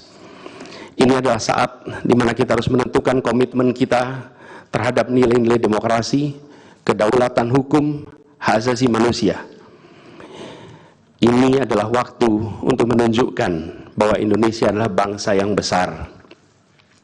Bangsa yang besar bukan hanya dalam aspek wilayah, bukan hanya aspek populasi, bukan hanya aspek angka-angka ekonomi, tapi juga bangsa yang besar karena kebijaksanaannya, karena keberaniannya, karena integritasnya di dalam menegakkan demokrasi dan konstitusi. Yang mulia Hakim Mahkamah Konstitusi, sejak zaman pra-kemerdekaan, bangsa dan negara kita telah menapaki berbagai persimpangan krusial yang menentukan arah dan nasib bangsa Indonesia. Tidak semua keputusan-keputusan yang dibuat adalah keputusan yang tepat. Sebagian adalah keputusan yang tidak tepat. Dan itu dicatat di dalam sejarah kita. Semua yang terlibat dicatat sebagai bagian dari perjalanan sejarah Indonesia. Karena itu, saat yang berharga ini, kita juga dihadapkan pada kenyataan yang sama. Peristiwa yang sedang berlangsung hari-hari ini akan menjadi bagian dari catatan sejarah perjalanan Republik kita, sebagaimana perjuangan kita sejak pra-kemerdekaan.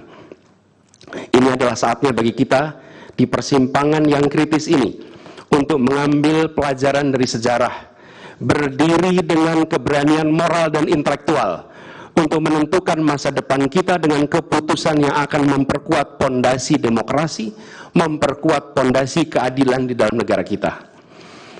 Yang mulia Hakim Mahkamah Konstitusi, kita telah menyaksikan berjalannya satu babak penting dalam demokrasi kita bulan lalu, yaitu proses pemilihan umum yang angka suaranya telah diumumkan secara resmi oleh Komisi Pemilihan Umum.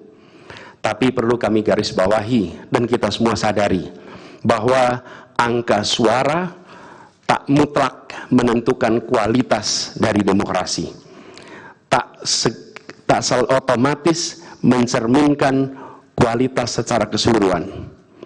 Setiap tahapan proses pemilihan, mulai dari persiapan awal hingga pengumuman, haruslah konsisten dengan prinsip-prinsip kebebasan, kejujuran, keadilan. Dan prinsip-prinsip ini bukan formalitas, ini bukan sekedar ada di teks, tapi ini pondasi esensial yang harus dijaga untuk membangun dan memelihara sistem demokrasi yang sehat, yang stabil, dan yang berkelanjutan. Pemilihan umum yang bebas, jujur, adil adalah pilar yang memberi legitimasi kuat pada pemerintahan yang terpilih, yang bisa membawa kepercayaan publik serta memperkuat pondasi institusi pemerintahan. Tanpa itu, legitimasi, kredibilitas dari pemerintah yang terpilih akan diragukan. Lebih jauh lagi, pemilihan yang dijalankan secara bebas, secara jujur dan adil adalah sesungguhnya pengakuan atas hak dasar setiap warga negara dalam menentukan arah dan masa depan negara mereka sendiri. Ini adalah wujud tertinggi dari kedaulatan rakyat, di mana setiap suara dapat disampaikan dan dihitung tanpa tekanan, tanpa ancaman, tanpa iming-iming imbalan. Pertanyaannya, apakah Pilpres 2024 kemarin telah dijalankan secara bebas, jujur, dan adil? Izinkan kami menyampaikan jawabnya, tidak. Yang terjadi adalah sebaliknya. Dan ini terpampang secara nyata di hadapan kita semua. Kita menyaksikan dengan keprihatinan mendalam serangkaian penyimpangan yang telah mencoreng integritas proses demokrasi kita. Mulai dari awalnya, independensi yang seharusnya menjadi pilar utama dalam penyelenggaraan pemilu telah tergerus akibat intervensi kekuasaan yang tidak seharusnya terjadi. Di antara penyimpangan yang kita saksikan adalah penggunaan institusi negara untuk memenangkan salah satu calon yang secara eksplisit tidak memenuhi kriteria yang ditetapkan.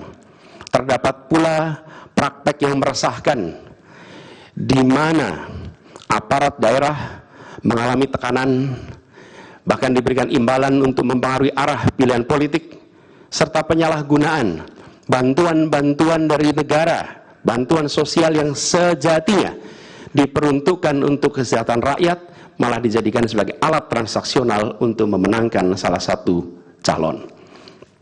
Bahkan intervensi ini sempat merambah hingga pemimpin Mahkamah Konstitusi.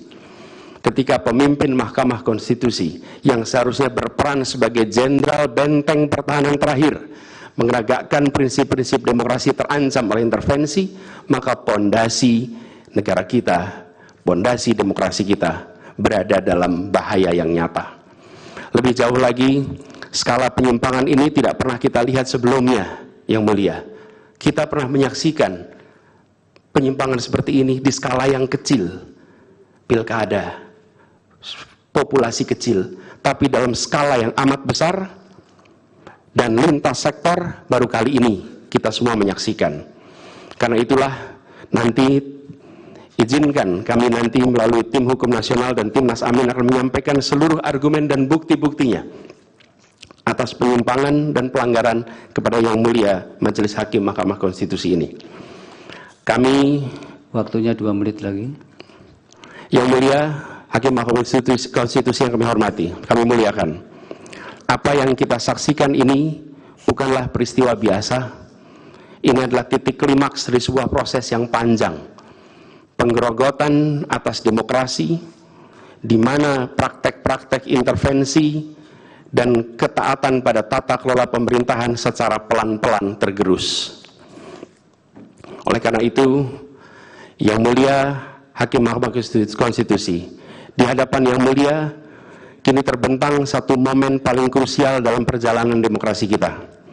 Di pundak Yang Mulia terpikul tanggung jawab yang amat besar untuk menentukan arah masa depan demokrasi kita. Apakah kita akan melangkah dalam persimpangan jalan ini menjadi sebuah republik dengan rule of law atau rule by law? Demokrasi yang makin matang atau kemunduran yang sulit untuk diluruskan di tahun-tahun ke depan? Bila kita tidak melakukan koreksi saat ini, maka akan menjadi preseden ke depan di setiap pemilihan di berbagai tingkat. Bila kita tidak melakukan koreksi, maka praktek yang terjadi kemarin akan dianggap sebagai kenormalan dan menjadi kebiasaan, lalu menjadi budaya, dan akhirnya menjadi karakter bangsa. Yang Mulia Majelis Hakim Mahkamah Konstitusi, dengan rasa hormat dan penuh harap, mohon peristiwa ini jangan dibiarkan melewat tanpa dikoreksi. Rakyat Indonesia menunggu dengan penuh perhatian, dan kami titipkan semua ini kepada Mahkamah Konstitusi yang berani, independen, untuk menegakkan keadilan dengan penuh pertimbangan. Kami mendukung Yang Mulia untuk tidak membiarkan demokrasi ini terkikis oleh kepentingan kekuasaan yang sempit, tidak membiarkan cita-cita reformasi yang telah lama diperjuangkan menjadi sia-sia. Tindakan dan keputusan Mahkamah Konstitusi terkait dengan jadwal pemilihan kepala daerah serentak serta keputusan penghapusan pasal pencemaran nama baik telah memberikan kepada kami harapan bahwa independensi, keberanian, ketegasan dalam menegakkan keadilan hadir kembali di Mahkamah Konstitusi ini. Kami memohon kepada Hakim Konstitusi yang kami muliakan untuk menerapkan kebijaksanaan dan keadilan dalam setiap keputusan perkara yang kami ajukan, menjadi penjaga yang teguh atas nilai demokrasi, dan memastikan bahwa konstitusi tetap menjadi panduan utama dalam membangun masa depan bangsa yang lebih adil dan sejahtera. Semoga sejarah mencatat dan menjadi saksi atas dedikasi dan komitmen Yang Mulia untuk mempertahankan integritas dan martabat demokrasi dan konstitusi kita. Kepada Hakim Mahkamah Konstitusi yang kami muliakan, harapan besar dan tinggi itu kami titipkan. Terima kasih. Assalamualaikum warahmatullahi wabarakatuh. Waalaikumsalam.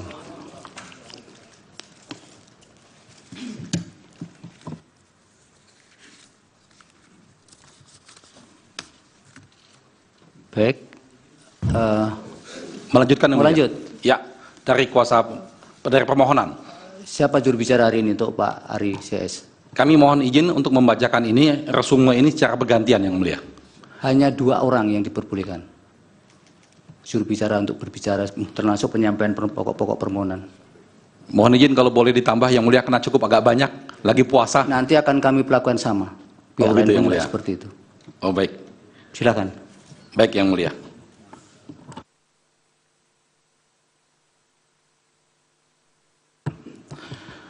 Baik yang mulia.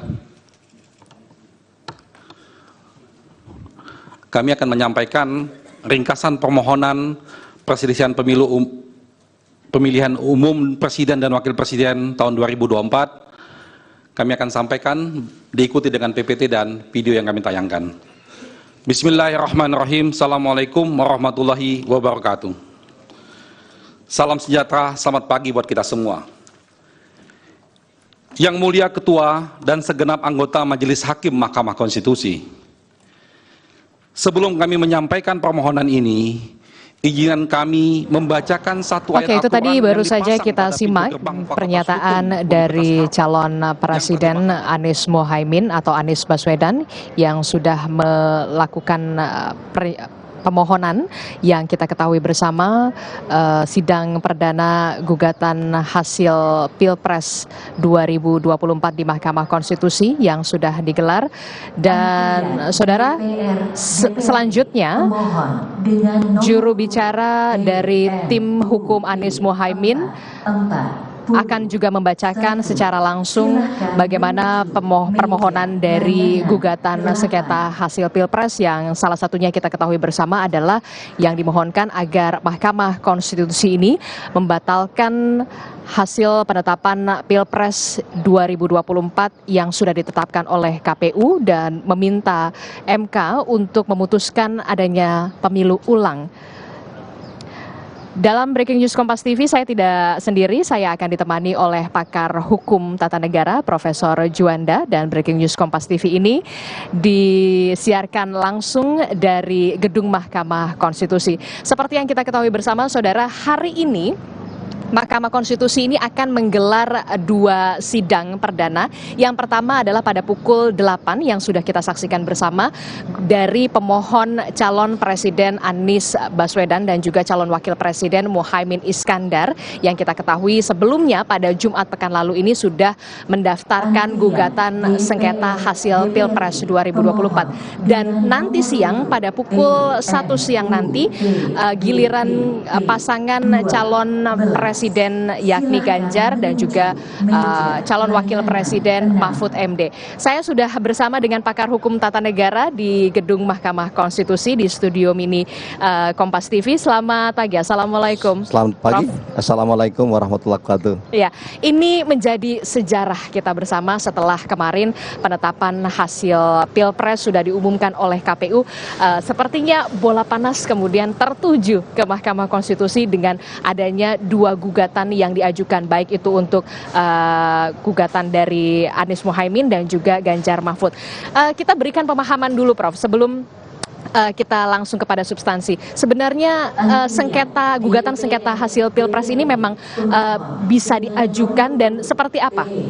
Ya, sesuai dengan norma yang ada dalam Undang-Undang Dasar 45 kita, yaitu konstitusi, ya, di pasal 24C Undang-Undang Dasar 45 jelas mengatakan kewenangan dari Mahkamah Konstitusi minimal ada 5, tapi yang ingin saya sebutkan salah satunya adalah menyidangkan sebuah perkara permohonan hasil sengketa pemilu.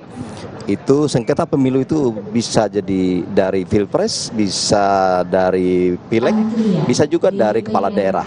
Nah itu nanti kita bahas, tapi itu juga dijabarkan lagi di dalam Undang-Undang 7 2017 tentang pemilu dan di dalam Undang-Undang Mahkamah Konstitusi sendiri, bahwa kewenangan-kewenangan dari Mahkamah Konstitusi itu jelas sudah diatur, dan itu merupakan hak konstitusional dari masing-masing pihak yang merasa haknya dirugikan oleh, katakanlah dalam hal ini KPU sebagai termohon.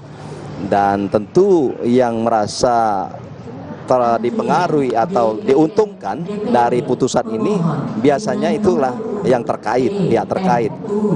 Pihak terkait dalam hal ini adalah, kalau saat ini adalah 002 ya.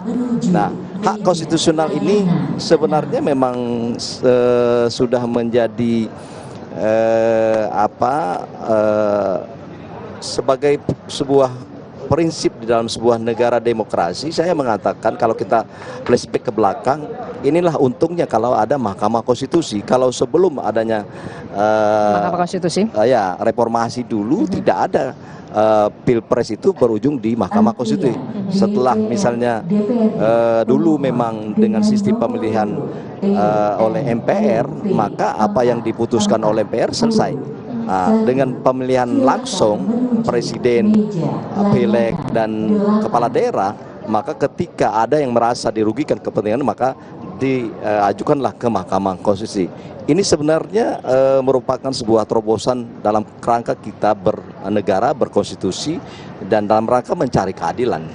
Nah, oleh karena itu saya kira, menurut saya hal ini adalah menjadi rutinitas 5 tahun sekali. Dan saya sejak awal sudah memprediksi bahwa Pilpres dan Pileg ini akan berujung di Mahkamah Konstitusi. Ternyata benar hari ini ya mulai dilakukan pemeriksaan pendahuluan.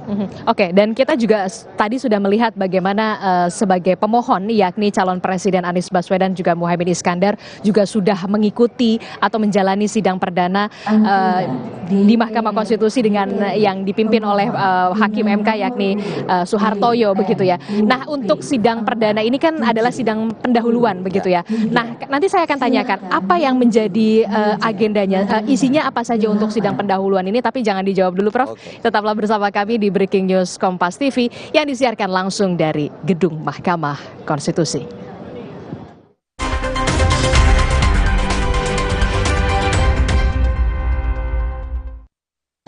Putri Hijau merebut kembali energi kehidupan yang dikuasai Tuan Cungkar. Alam pun kembali bermain. Sambut hari kemenangan Marjan. Setelah kerja seharian, ibadah harus terus disempurnakan. Cepat minum Bodrek. Dapat diminum sebelum makan. Siap menjalani aktivitas sepenuh hati. Bodrek terus menangkan harimu. Saat matahari meredup, kita berkumpul dengan teman-teman tercinta. Di sekeliling meja berbuka, kita tidak hanya menyantap hidangan, tetapi juga berbagi tawa dan air mata.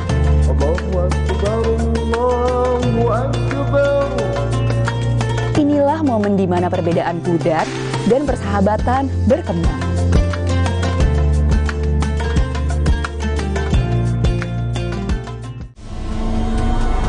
Sumber energi kehidupan kini tampak berbahaya. Tuan Cungkar berubah. Kekuatan yang ia rebut tak bisa dikendalikan. Putri Hijau memutus kekuatan Tuan Cungkar. Mengembalikan alam permai untuk semua. Sambut hari kemenangan Marjan. Mau mengiklankan usaha kamu dengan harga terjangkau? Langsung aja ke pasangiklan.com. Pasang iklan segampang upload, bayar, tayang. Ada beragam paket yang bisa kamu pilih di pasangiklan.com. Mulai dari harga Rp50.000 sampai harga Rp1.000.000. Iklan kamu akan tayang di jaringan media milik Kompas Gramedia. Jadi, iklan kamu berpotensi dilihat oleh 270 juta pembaca. Di pasangiklan.com, kamu bisa memilih jenis iklan yang ingin ditayangkan. Kamu bisa memilih iklan untuk ditayangkan di website, Instagram, atau iklan baris di koran Kompas. di pasangiklan.com, kamu nggak perlu khawatir, karena setelah iklan ditayangkan, kamu akan mendapatkan informasi mengenai perkembangan iklan berupa laporan performa untuk iklan digital dan Instagram, serta notifikasi penayangan untuk iklan baris di koran Kompas. Jadi, mau pasang iklan yang dilihat banyak orang dengan harga terjangkau? Segampang upload, bayar, lalu tayang? Tunggu apa lagi? Langsung aja ke pasangiklan.com. Putri Hijau merebut kembali energi kehidupan yang dikuasai Tuan Cungkar. Alam pun kembali bermain. Sambut hari kemenangan Marjan. Jakslot Ramadan hadir lagi 23 sampai 31 Maret di Gresik, Cikarang, Cikupa, dan Surabaya. 23 Maret sampai 7 April di Tasikmalaya, Depok, Lampung, dan Cirebon. Cek QR ini buat dapat voucher atau tiket gratis. Putri Hijau merebut kembali energi kehidupan yang dikuasai Tuan Cungkar. Alam pun kembali bermain. Sambut hari kemenangan Marjan. Dear kamu, kami tahu setiap kamu punya beragam cara jalani hari di bulan suci. Ada kamu yang sukanya ngabuburit bareng keluarga, atau kamu yang selalu ingin melalui setiap waktu dengan lebih seru. Demi kamu, kami akan terus jadi teman setia, mengisi Ramadan penuh makna dan keceriaan, mendukung setiap aktivitas dengan internet lebih kencang, lebih bebas.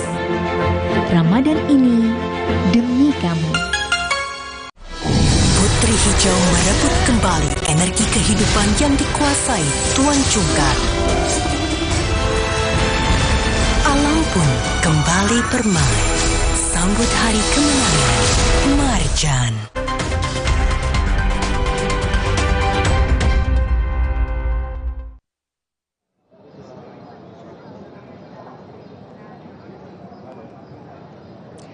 Anda masih bersama kami dalam Breaking News Kompas TV yang disiarkan langsung dari Gedung Mahkamah Konstitusi. Saudara, seperti yang kita ketahui bersama, hari ini Mahkamah Konstitusi menggelar sidang perdana terkait dengan gugatan sengketa hasil Pilpres 2024. Dan hari ini, saudara, ada dua jadwal di pukul 8 pagi ini sebagai pemohon, yakni calon Presiden Anies Baswedan dan juga calon wakil presiden Muhaimin Iskandar menjalani sidang perdananya terkait dengan gugatan permohonan gugatan sengketa Pilpres 2024. Sementara pada pukul 1 siang nanti akan ada pemohon dari kubu 03, yakni pasangan calon presiden Ganjar Pranowo dan juga calon wakil presidennya yakni Mahfud MD. Kita masih melanjutkan perbincangan kita bersama dengan pakar hukum tata negara. Bersama saya di Gedung Mahkamah Konstitusi sudah ada Profesor Juanda. Prof, ini kan kalau kita tadi lihat sendiri bahwa pasangan Capres-Cawapres Anies Muhaimin ini langsung hadir begitu ya di sidang perdana. Berbeda ketika 2019 yang lalu ketika juga ada gugatan sengketa Pilpres kala itu yang diajukan oleh Prabowo, kalau tidak salah Pak Prabowo ini tidak hadir. Apa yang Anda bisa baca dari sini? Ya, saya kira ini memperlihatkan keseriusan dari pasangan Anies Baswedan untuk menunjukkan kepada bangsa, rakyat atau paling tidak pendukungnya bahwa dia memperjuangkan hak-hak konstitusionalnya secara serius dalam rangka dan kaitan dengan Pilpres ini. Sebenarnya kalau yang tahun 2019 ya itu kan memang tidak hadir dan memang tidak wajib hadir ya. Itu kan kalau sudah dikuasakan pada tim hukum atau kuasa hukumnya, saya kira itu secara otomatis sudah terwakili sebenarnya. Jadi Anda melihat ketika saat ini, hari ini, pasangan Capres-Cawapres Anies Muhaimin ini hadir, ini menunjukkan salah satu keseriusan dari kubu 01. Keseriusan dan support moral bahwa ini benar-benar mereka berdua ini adalah ingin menunjukkan pada pendukung atau kepada bangsa ini atau ke khalayak seluruh dunia. Saya kira ini kan diliput oleh dunia internasional tentu bahwa beliau berdua tidak main-main dan tentu adalah ingin memberikan kepercayaan kepada tim hukumnya juga, saya kira ya, bahwa langsung datang ini support moral terus memberikan trust kepada tim kuasa hukumnya dan juga kepada pendukung-pendukungnya di seluruh Indonesia. Saya kira ini merupakan hal yang positif, walaupun memang tidak wajib tadi yang saya sampaikan tadi. Dan ini merupakan sebuah angin positif dalam arti ketika mengajukan sebuah permohonan di sebuah peradilan, memang selayaknya memang hadir. Saya kira kelihatan sekali, di samping memang ada kekompakan antara dua orang sebagai satu pasangan, Muhaimin sama Anies Baswedan. Dan ya mudah-mudahan lah dengan kekuatan moral dan spirit yang tinggi seperti ini juga hakim juga melihat, wah ini tidak bisa main-main ini untuk menilai, mempertimbangkan dan memutuskan soal nanti apakah diterima atau tidak diterima atau dikabulkan. Itu kan soal proses pembuktian ya nanti. Ya saya kira itu. Oke, ini kan baru sidang perdana. Ini sidang perdana, sidang pendahuluan. Nah, berikan pemahaman kepada kami, Prof. Juanda, yang awam ini, sidang pendahuluan itu isinya apa saja? Ya, tadi kan paling tidak itu kan membaca sebenarnya di dalam sengketa hasil pemilu itu istilahnya bukan gugatan ya, tapi permohonan ya pemohon. Nah, artinya permohonan pemohon ini adalah dibacakan, setelah itu nanti sekaligus menilai kelengkapan materi, kemudian kejelasan dari permohonan pemohon, kemudian yang terakhir itu adalah mengecek alat bukti dan keabsahan alat bukti itu sendiri yang diajukan oleh para pemohon itu sendiri. Jadi bisa jadi ini alat buktinya memang belum layak atau memang sudah layak, tapi di dalam pemeriksaan pendahuluan dan dilakukan pengesahan alat bukti. Oke, jadi untuk sidang perdana ini kemudian juga ada pemeriksaan alat bukti, kelengkapan alat bukti yang sudah dibawa oleh pemohon begitu ya. Pemohon. Dalam hal ini adalah tim hukum Anies Muhaimin. Ya, Anies Muhaimin, dan juga nanti jam 13.00 kalau tidak salah itu kan tentu adalah tim Ganjar ya. Nah, seperti itu. Jadi mereka sudah menyiapkan alat-alat bukti, terus diverifikasi yang mana yang layak, yang mana tidak layak. Setelah itu tadi nanti baru disahkan di dalam pemeriksaan pendahuluan seperti ini, sehingga nanti itu sudah tergambar berapa saksi yang diajukan oleh pemohon misalnya, berapa ahli, karena saksi dan ahli itu berbeda ya. Ahli yang diajukan misalnya, kalau saya lihat di layar televisi tadi ternyata 16 saksi paling banyak dan 3 ahli. Dan menurut saya ini memang debatable ya, kalau walaupun memang itu adalah kewenangan hakim, karena mungkin waktunya sangat singkat, hanya 14 hari kerja ya. Jadi itu harus selesai dan harus diputuskan perkara ini atau permohonan ini, maka hakim kelihatannya melihat waktu yang sangat singkat, maka dibatasilah saksi ya, maka dibatasilah ahli. Kalau menurut saya sebenarnya sangat sedikit kalau 16. Bagaimana ingin membuktikan 16 saksi itu misalnya? Ya, kalau hanya 16. Jadi menurut Anda yang ideal berapa? Ya minimal kalau misalnya ini kan menyangkut soal TSM ya, terstruktur, masif, sistematis, masif dan seterusnya itu, maka kalau ingin membuktikan, kalau saya itu melihat bagaimana kita menilai masif misalnya. Nah, masif maka itu terjadi dari sebagian besar di seluruh Indonesia misalnya. Apakah minimal adalah sebagian besar provinsi atau sebagian besar dari kabupaten kota. Nah, ini kan merepresentasi dari masifnya tempat dan itu harus dibuktikan secara betul begitu ya. Nah, kita akan lihat langsung ya, Prof. Juanda dan juga saudara. Ini adalah pemaparan dari ruang sidang Mahkamah Konstitusi. Salah satunya adalah dari tim hukum Anies Muhaimin, Bambang Wijoyanto. Berikut ini. Praktek beracara di Mahkamah Konstitusi dan Mahkamah Agung serta di negara-negara di dunia mempunyai dan memperlihatkan dasar fundamental yang paradigmatik sama sengketa hasil suara. Oleh karena itu, Mahkamah Konstitusi dipastikan akan membatalkan hasil proses pemilihan yang didapatkan dari penyalahgunaan kewenangan presiden serta menjamin dilakukannya safeguard of democracy. Bukan sekedar sengketa hasil suara.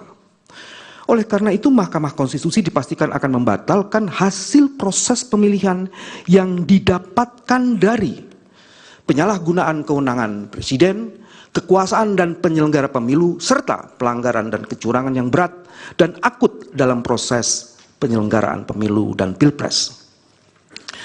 Hal ini dapat dikonfirmasi yaitu antara lain: 1. Pertama, Mahkamah Konstitusi Austria. Pada tahun 2016, Mahkamah Konstitusi Austria telah membatalkan terpilihnya Alexander van der Bellen sebagai presiden karena terbukti melakukan kecurangan, yaitu dengan melakukan pengiriman surat melalui pos yang dilakukan oleh orang-orang Alexander, sehingga ada manipulasi yang cukup tinggi di situ. Kedua, Mahkamah Agung Kenya tahun 2017. Mahkamah Agung ini menganulir kemenangan Presiden petahana Uhuru Kenyatta karena pemerintah pusat terbukti mematikan listrik di basis pendukung Odinga pada hari pemungutan suara. Ketiga, Mahkamah Agung Maladewa. Mahkamah Agung ini membatalkan hasil pemilu karena ada 5.623 orang tidak memiliki hak pilih, diantaranya orang yang meninggal, pemilih di bawah umur, dan pemilih yang menggunakan identitas palsu, tapi mereka justru bisa ikut pemilu. Keempat, Mahkamah Agung Ukraina. Mahkamah ini memutus diadakannya pemilu ulang karena terbukti pemerintah Ukraina melakukan intervensi dalam proses pemilu.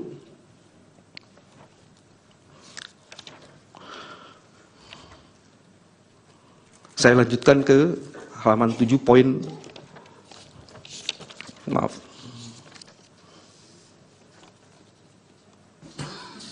Bisa langsung kedudukan hukum, Pak Bambang. Ya, saya masuk di pokok permohonan. Baik, silakan. Kedudukan hukum dan bagian lainnya sudah ya. dianggap tenggang waktu permohonan sudah dianggap dibacakan.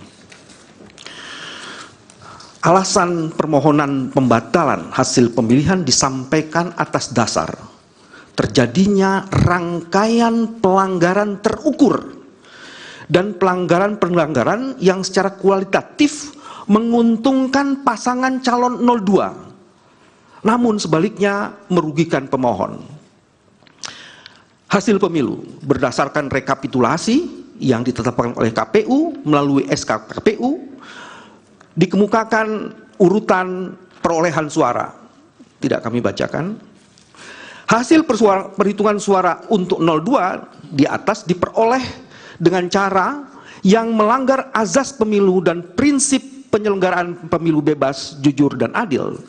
3 azas itu dilanggar secara serius oleh mesin kekuasaan, mulai dari pelibatan lembaga kepresidenan, dukungan Presiden Joko Widodo, pelumpuhan independensi penyelenggara pemilu, manipulasi aturan persyaratan pencalonan, pengerahan aparatur negara, dan penyalahgunaan anggaran negara atau bansos yang disalahgunakan untuk menggerakkan mesin pemenangan paslon 02 yang calon wakil presidennya secara jelas adalah anak kandung dari Presiden Joko Widodo. Fakta hukum bahwa dukungan Presiden Joko Widodo dapat dimaknai sebagai manifestasi dari sikap dan perilaku patronasi yang mensugesti peran para menteri di kabinetnya untuk memberikan dukungan terbuka dan di sebagiannya bahkan ikut terlibat secara intensif di dalam kampanye untuk mendukung putranya sebagai calon wakil presiden. Patronasi presiden tersebut mensugesti menteri kabinet dan menggerakkan dan mengaitkan program-program kementerian yang ditujukan untuk menarik dukungan dari pemilih agar memilih pasangan calon presiden dan wakil presiden di mana anaknya presiden menjadi calon wakil presiden. Dan tindakan di atas adalah pelanggaran atas pemilu dan prinsip penyelenggaraan pemilu. Kesemuanya dapat dikualifikasi dan dikategori sebagai election fraud, tindak kecurangan dan pelanggaran pemilu. Dukungan Presiden Jokowi merupakan berupa penggelontoran dan pengalokasian sejumlah dana dengan tujuan pemenangan paslon 02 bisa dikualifikasi sebagai pork barrel politics. Tindakan Presiden Joko Widodo itu dapat dikualifikasi sebagai penyimpangan dana insentif negara untuk publik yang digunakan sebagai transaksi politik pemilu dan ditujukan untuk mempengaruhi pemilih. Tindakan tidak netral Presiden Joko Widodo telah terbukti menguntungkan calon tertentu dengan melonjaknya suara paslon 02 secara drastis setelah melalui operasi pengerahan sumber daya negara.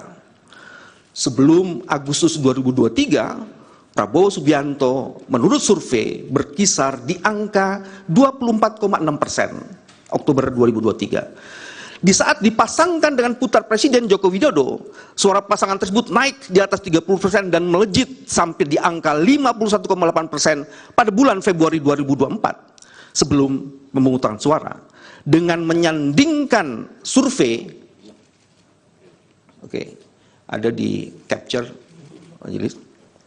Dengan menyandingkan survei antara sebelum dan sesudah adanya intervensi kekuasaan, terdapat kenaikan tidak wajar sebesar 34% hanya dalam kurun waktu 5 bulan terhitung sejak Oktober 2023 sampai dengan Februari 2024. Ini sesuatu yang sangat luar biasa, menunjukkan ada intensi kecurangan yang dahsyat. Pelanggaran berupa pelibatan lembaga kepresidenan untuk kepentingan paslon 02 nampak dan terbukti dari kampanye terselubung oleh Presiden Jokowi dalam berbagai kunjungannya. Ini nanti akan kami jelaskan di bagian lain. Yang disertai dengan pembagian bansos di provinsi yang menjadi area operasi adalah wilayah di mana Prabowo Subianto ternyata memperoleh suara rendah pada pemilu 2014 dan 2019. Dengan sasaran pemilih diperkirakan 27 juta. Ini juga nanti akan kami jelaskan captionnya. Tapi sebagai informasi, itu di daerah yang paling bawah itu adalah kunjungan Pak Joko Widodo. Yang paling bawah di Jawa Tengah ada 1, 2, 3, 4 lebih dari 15. Dan di daerah-daerah itu bansosnya luar biasa, intervensi terhadap aparaturnya juga luar biasa, dan kenaikan perolehan angka paslon 02 juga luar biasa. Jadi berdasarkan riset ini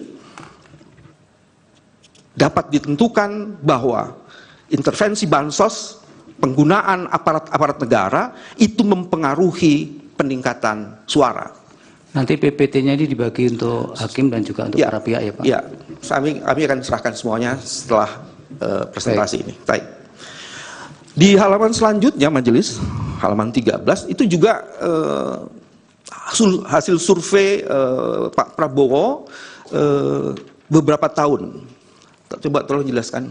Di situ ada kenaikan-kenaikan yang luar biasa. Setelah kunjungan dari Pak Jokowi ke beberapa tempat, di beberapa daerah, kalau kita mencoba mengkategorisir angka Pak Prabowo di 2014, di 2019, dan di 2024, di mana intervensi kekuasaan itu terjadi, maka terjadi lonjakan yang luar biasa sekali. Sayang kecil sekali ya. Majelis saya tidak baca yang di depan. Saya mau kasih contoh angka, mohon maaf. Oke, tolong dibesarkan lagi. Kepulauan Talaut, Sulawesi Utara. Di tahun 2014, pencapaian Pak Prabowo hanya 21,91%. Di tahun 2019 jeblok menjadi 9,0%.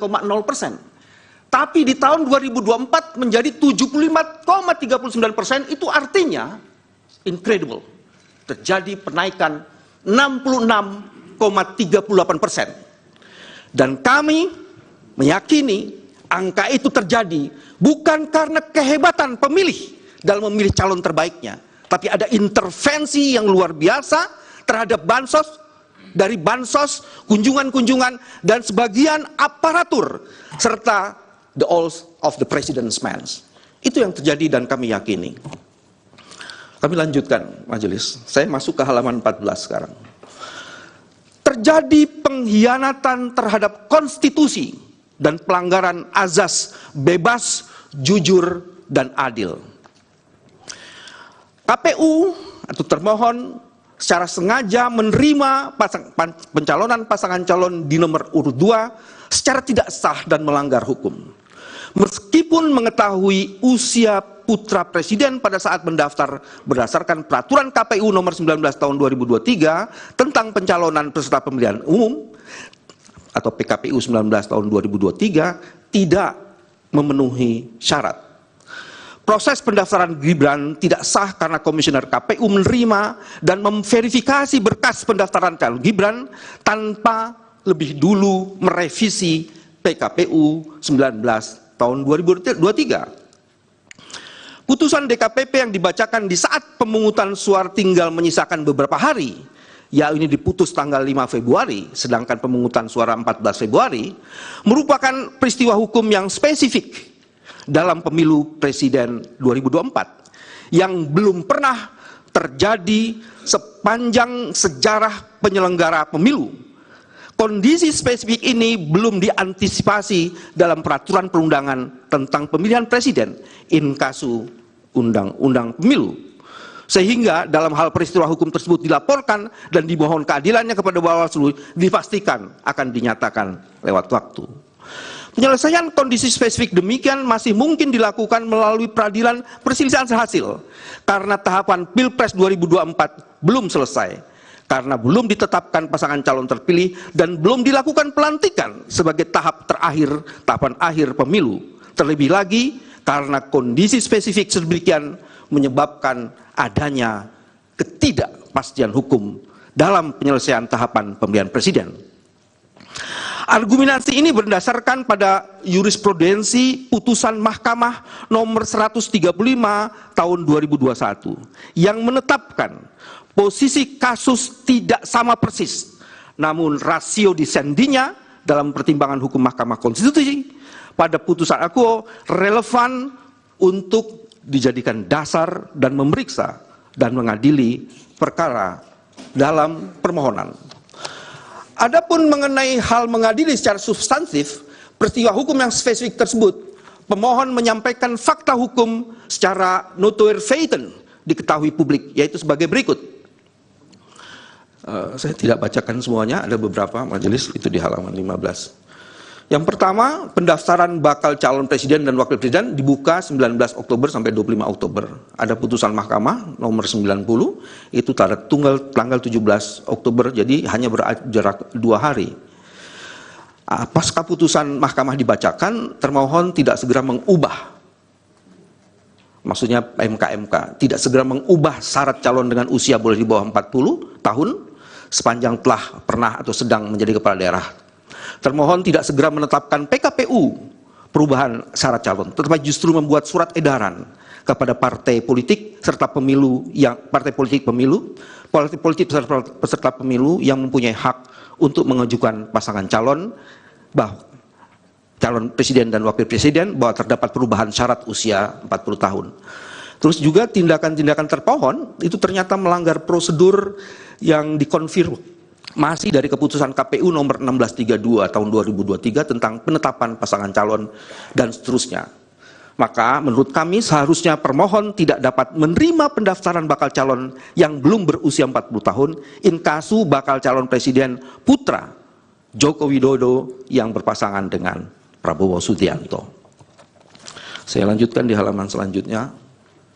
Tindakan menerima pendaftaran Gibran secara melawan prosedur merupakan salah satu bentuk pelanggaran terukur. Tentang pelanggaran terukur, Mahkamah dalam berbagai putusan perselisihan hasil pemilu kepala daerah mempertimbangkan sebagai pelanggaran yang tidak dapat ditolerir dan diberi sanksi pembatalan sebagai peserta pemilihan. Ada beberapa putusan mahkamah yang mendiskualifikasi calon pemenang dalam kontestasi pemilihan umum kepala daerah, yakni terbukti tidak memenuhi syarat. Hal ini dapat dikumpulkan sebagai berikut, ada 4. Pertama, putusan diskualifikasi calon Bupati RD Dabi dari pasangan calon Bupati dan Wakil Bupati Kabupaten Yalimo nomor 1. Karena apa? Karena tidak lagi memenuhi syarat sebagai pasangan calon peserta pemilihan Bupati dan Wakil Bupati Yalimo. Melalui putusan tersebut, Mahkamah menyatakan memerintahkan KPU Yalimo menyelenggarakan kembali pemungutan suara ulang di seluruh TPS dengan terlebih dahulu mengganti saudara Edi RD Dabi. Nomor 2 adalah putusan 132 tahun 2020 atas pemilihan umum kepala daerah di Kabupaten Bovendigul. Pada putusan itu MK mendiskualifikasi pasangan calon atas nama Yusak Yaluo dan Yakob Waremba atas dasar calon bupati tersebut ternyata tidak memenuhi syarat jeda 5 tahun dari bebas murninya mantan terpidana korupsi. MK kemudian memerintahkan pemungutan suara ulang di seluruh TPS tanpa diikuti oleh pasangan calon tersebut. 3. Putusan Mahkamah Konstitusi Pemilu Kada Bengkulu nomor 57 tahun 2008. MK mendiskualifikasi pasangan calon Dirwan Mahmud dan Hartawan karena melakukan pelanggaran terukur, yakni tidak memenuhi syarat calon kepala daerah.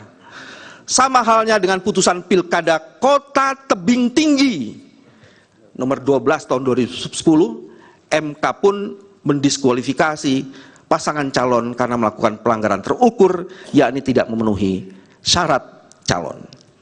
Mahkamah dalam putusannya nomor 85 tahun 2022, ada di bukti V5, telah menegaskan tidak terdapat perbedaan rezim pemilihan antara pemilihan umum kepala daerah dengan pemilihan umum legislatif dan presiden.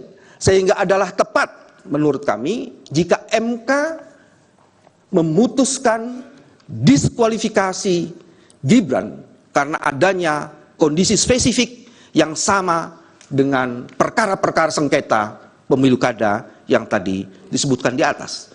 Oleh karena paslon 02 terbukti melakukan pelanggaran terukur, tidak memenuhi syarat calon dan didiskualifikasi, maka agar hak konstitusional pemilih yang telah mencoblos paslon 02 tersebut tidak hilang dan hangus sia-sia, maka beralasan hukum untuk memberikan kesempatan ulang kepada para pemilih tersebut menggunakan hak pilihnya dengan benar melalui pemungutan suara ulang. Pemohon memohon kepada MK agar memerintahkan termohon untuk melakukan PSU yang hanya diikuti oleh pasangan calon yang tidak melakukan pelanggaran terukur dan spesifik tadi. Dalam hal ini mohon dan pasangan calon nomor urut 3. Bagian yang lainnya, lumpuhnya independensi penyelenggara pemilu karena intervensi kekuasaan. Lumpuhnya independensi penyelenggara pemilu yang terjadi saat ini merupakan bagian dari skenario Presiden Joko Widodo untuk melanggengkan kekuasaannya. Tindakan ini dimulai saat Presiden Joko Widodo menunjuk dan mengangkat tim seleksi KPU dan Bawaslu pada tahun 2021. Presiden Joko Widodo telah melanggar ketentuan pasal Akuo, pasalnya ada di poin B, saya tidak sebutkan, dengan memilih dan mengangkat anggota tim seleksi KPU dan Bawaslu yang komposisinya 4 orang ternyata unsur pemerintah, yaitu Yudi Ardiantoro, kantor kepala staf presiden, Bahtiar, Kementerian Dalam Negeri, Edward Omar Syarif Hirej, Wakil Menteri Hukum dan HAM, dan Pungki Indarti, Komisi Kepolisian Nasional. Berangkat dari seleksi bermasalah, praktek curang dan pembelian pemilu oleh termohon antara lain, saya lanjutkan di halaman selanjutnya, kecurangan dan pelanggaran oleh termohon saat verifikasi partai politik, Jadi termohon melakukan kecurangan pada saat verifikasi faktual dengan memerintahkan penyelenggara pemilu di tingkat provinsi hingga kabupaten kota untuk memanipulasi hasil verifikasi dengan tujuan untuk meloloskan partai politik tertentu menjadi peserta pemilu 2024. Kasus-kasus manipulasi verifikasi partai politik calon ini bahkan sudah disidangkan oleh DKPP. Ditemukan hubungan khusus dan personal antara Ketua KPU Hasyim Asyari dengan Ketua Umum Partai Politik Republik 1 Hasnaini sebagai salah satu partai calon peserta pemilu. Hubungan khusus itu terungkap di dalam persidangan DKPP dan Ketua KPU Hasyim Asyari atas perbuatan tersebut dijatuhkan sanksi peringatan keras terakhir oleh DKPP. Termohon bertindak tidak netral saat menerima pendaftaran dan menetapkan Gibran Raka Buming Raka sebagai calon wakil presiden karena syarat usianya tidak memenuhi 40 tahun. Bagaimana dengan Bawaslu? Tindakan tidak netral juga dilakukan oleh Bawaslu.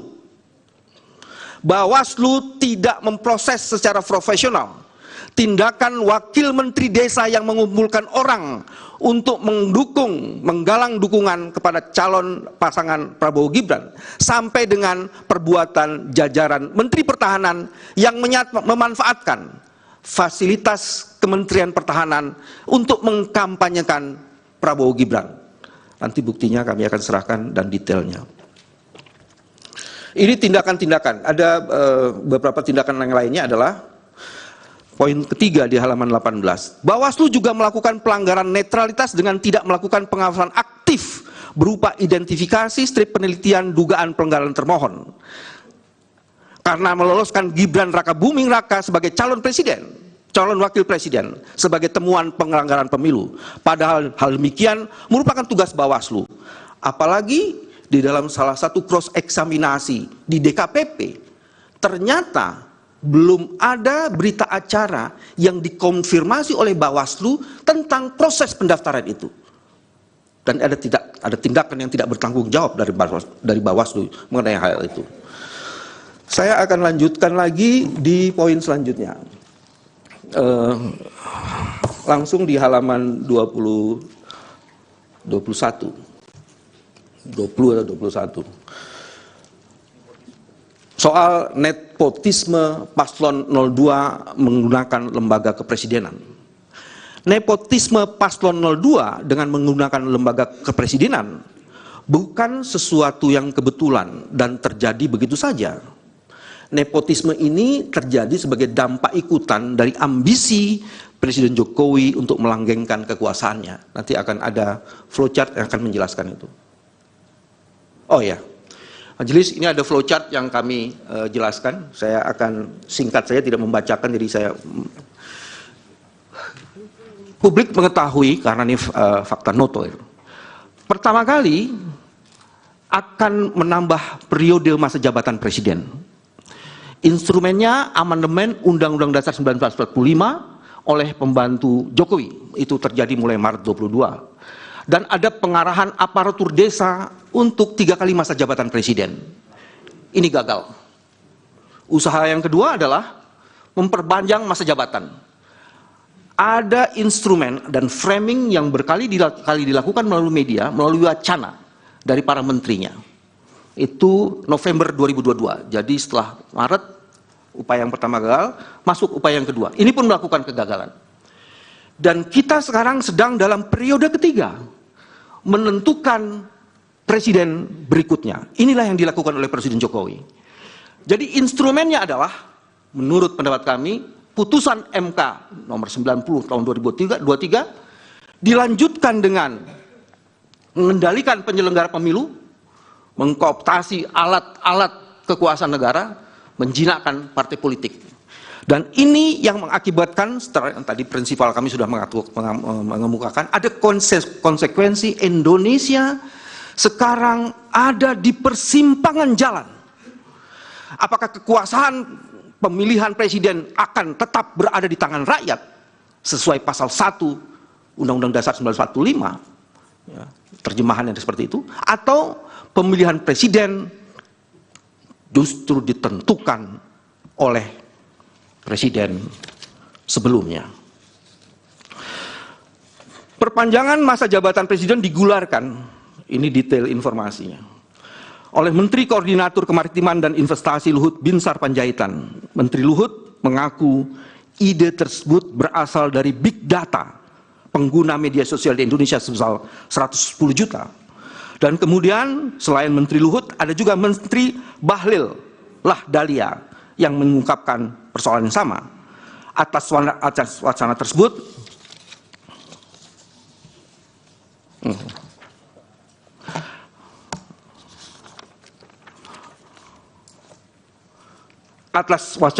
terlihat perbedaan sikap Presiden Jokowi yang awalnya seakan-akan menolak wacana dimaksud, pernyataan di 2019, tapi kemudian menyatakan hal demikian sebagai bagian dari demokrasi.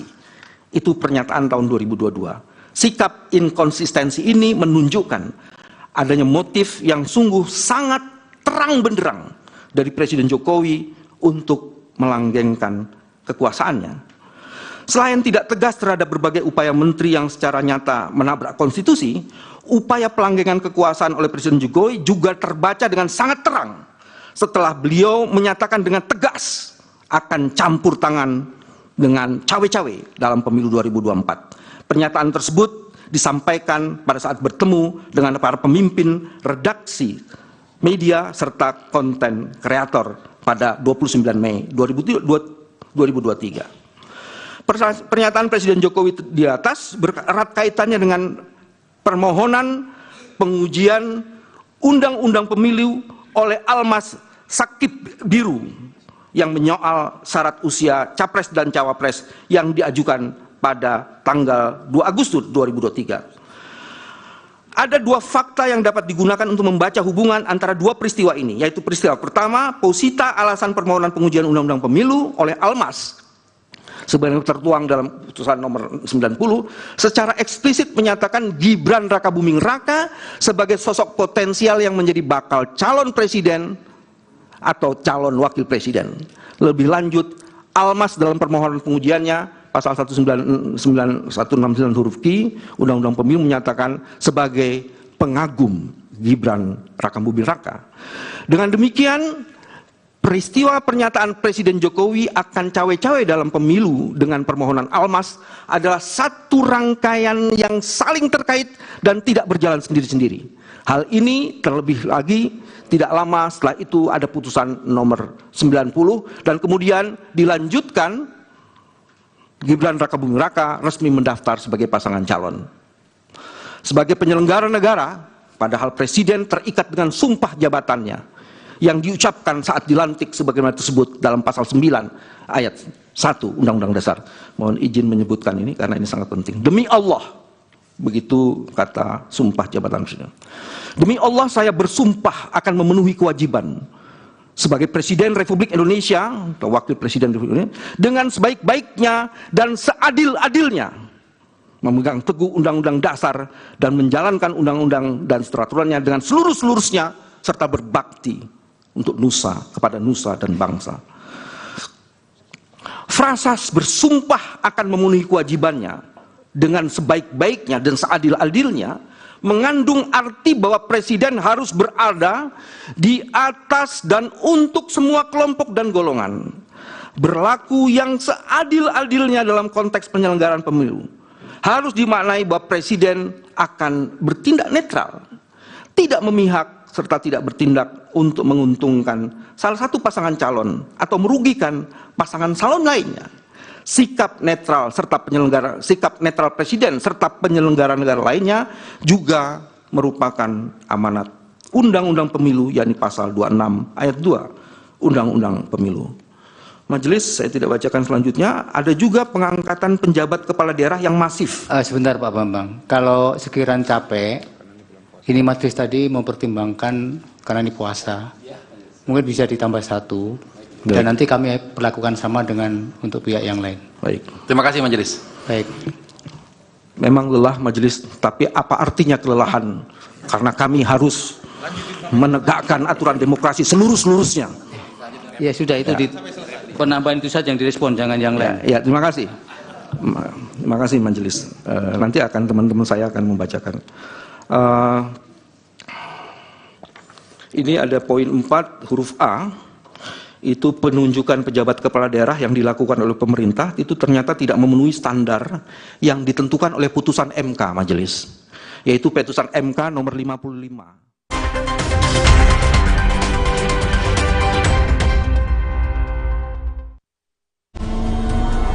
Sumber energi kehidupan kini tampak berbahaya. Tuan Jungkat berubah. Kekuatan yang ia rebut tak bisa dikendalikan. Putri Hijau memutus kekuatan Tuan Jungkat, mengembalikan alam permai untuk semua. Sambut hari kemenangan, Marjan. Selamat datang, silakan. Hah? Emangnya ada waktu buat sakit kepala? Panadol Extra, cepat redakan sakit kepala dan nyeri yang mengganggu. Panadol Extra, cepat redakan sakit kepala, dapat diminum sebelum makan. Putri Hijau merebut kembali energi kehidupan yang dikuasai Tuan Jungkat. Alam pun kembali permai. Sambut hari kemenangan, Marjan. Sibuk warawiri, tahu-tahu beduk udah bunyi. Aqua dulu, datang dari 19 gunung terpilih, disaring lapisan bebatuan, kaya akan mineral alami. Aqua, 100% murni di bulan yang suci. Sumber energi kehidupan kini tampak berbahaya. Tuan Jungkat berubah. Kekuatan yang ia rebut tak bisa dikendalikan. Putri Hijau memutus kekuatan Tuan Jungkat, mengembalikan alam permai untuk semua. Sambut hari kemenangan, Marjan. Cipta dan Herbal berbagi berkah Ramadan. Beli kemasannya dan kirim kode uniknya. Ramadan penuh berkah, berlimpah hadiah. Beli Cipta dan Herbal hari ini. Sumber energi kehidupan kini tampak berbahaya. Tuan Jungkat berubah. Kekuatan yang ia rebut tak bisa dikendalikan. Putri Hijau memutus kekuatan Tuan Jungkat, mengembalikan alam permai untuk semua. Sambut hari kemenangan, Marjan.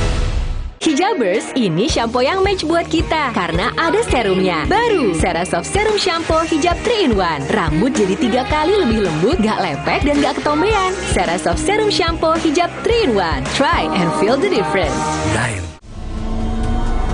Sumber energi kehidupan kini tampak berbahaya. Tuan Jungkat berubah. Kekuatan yang ia rebut tak bisa dikendalikan. Putri Hijau memutus kekuatan Tuan Jungkat, mengembalikan alam permai untuk semua. Sambut hari kemenangan, Marjan.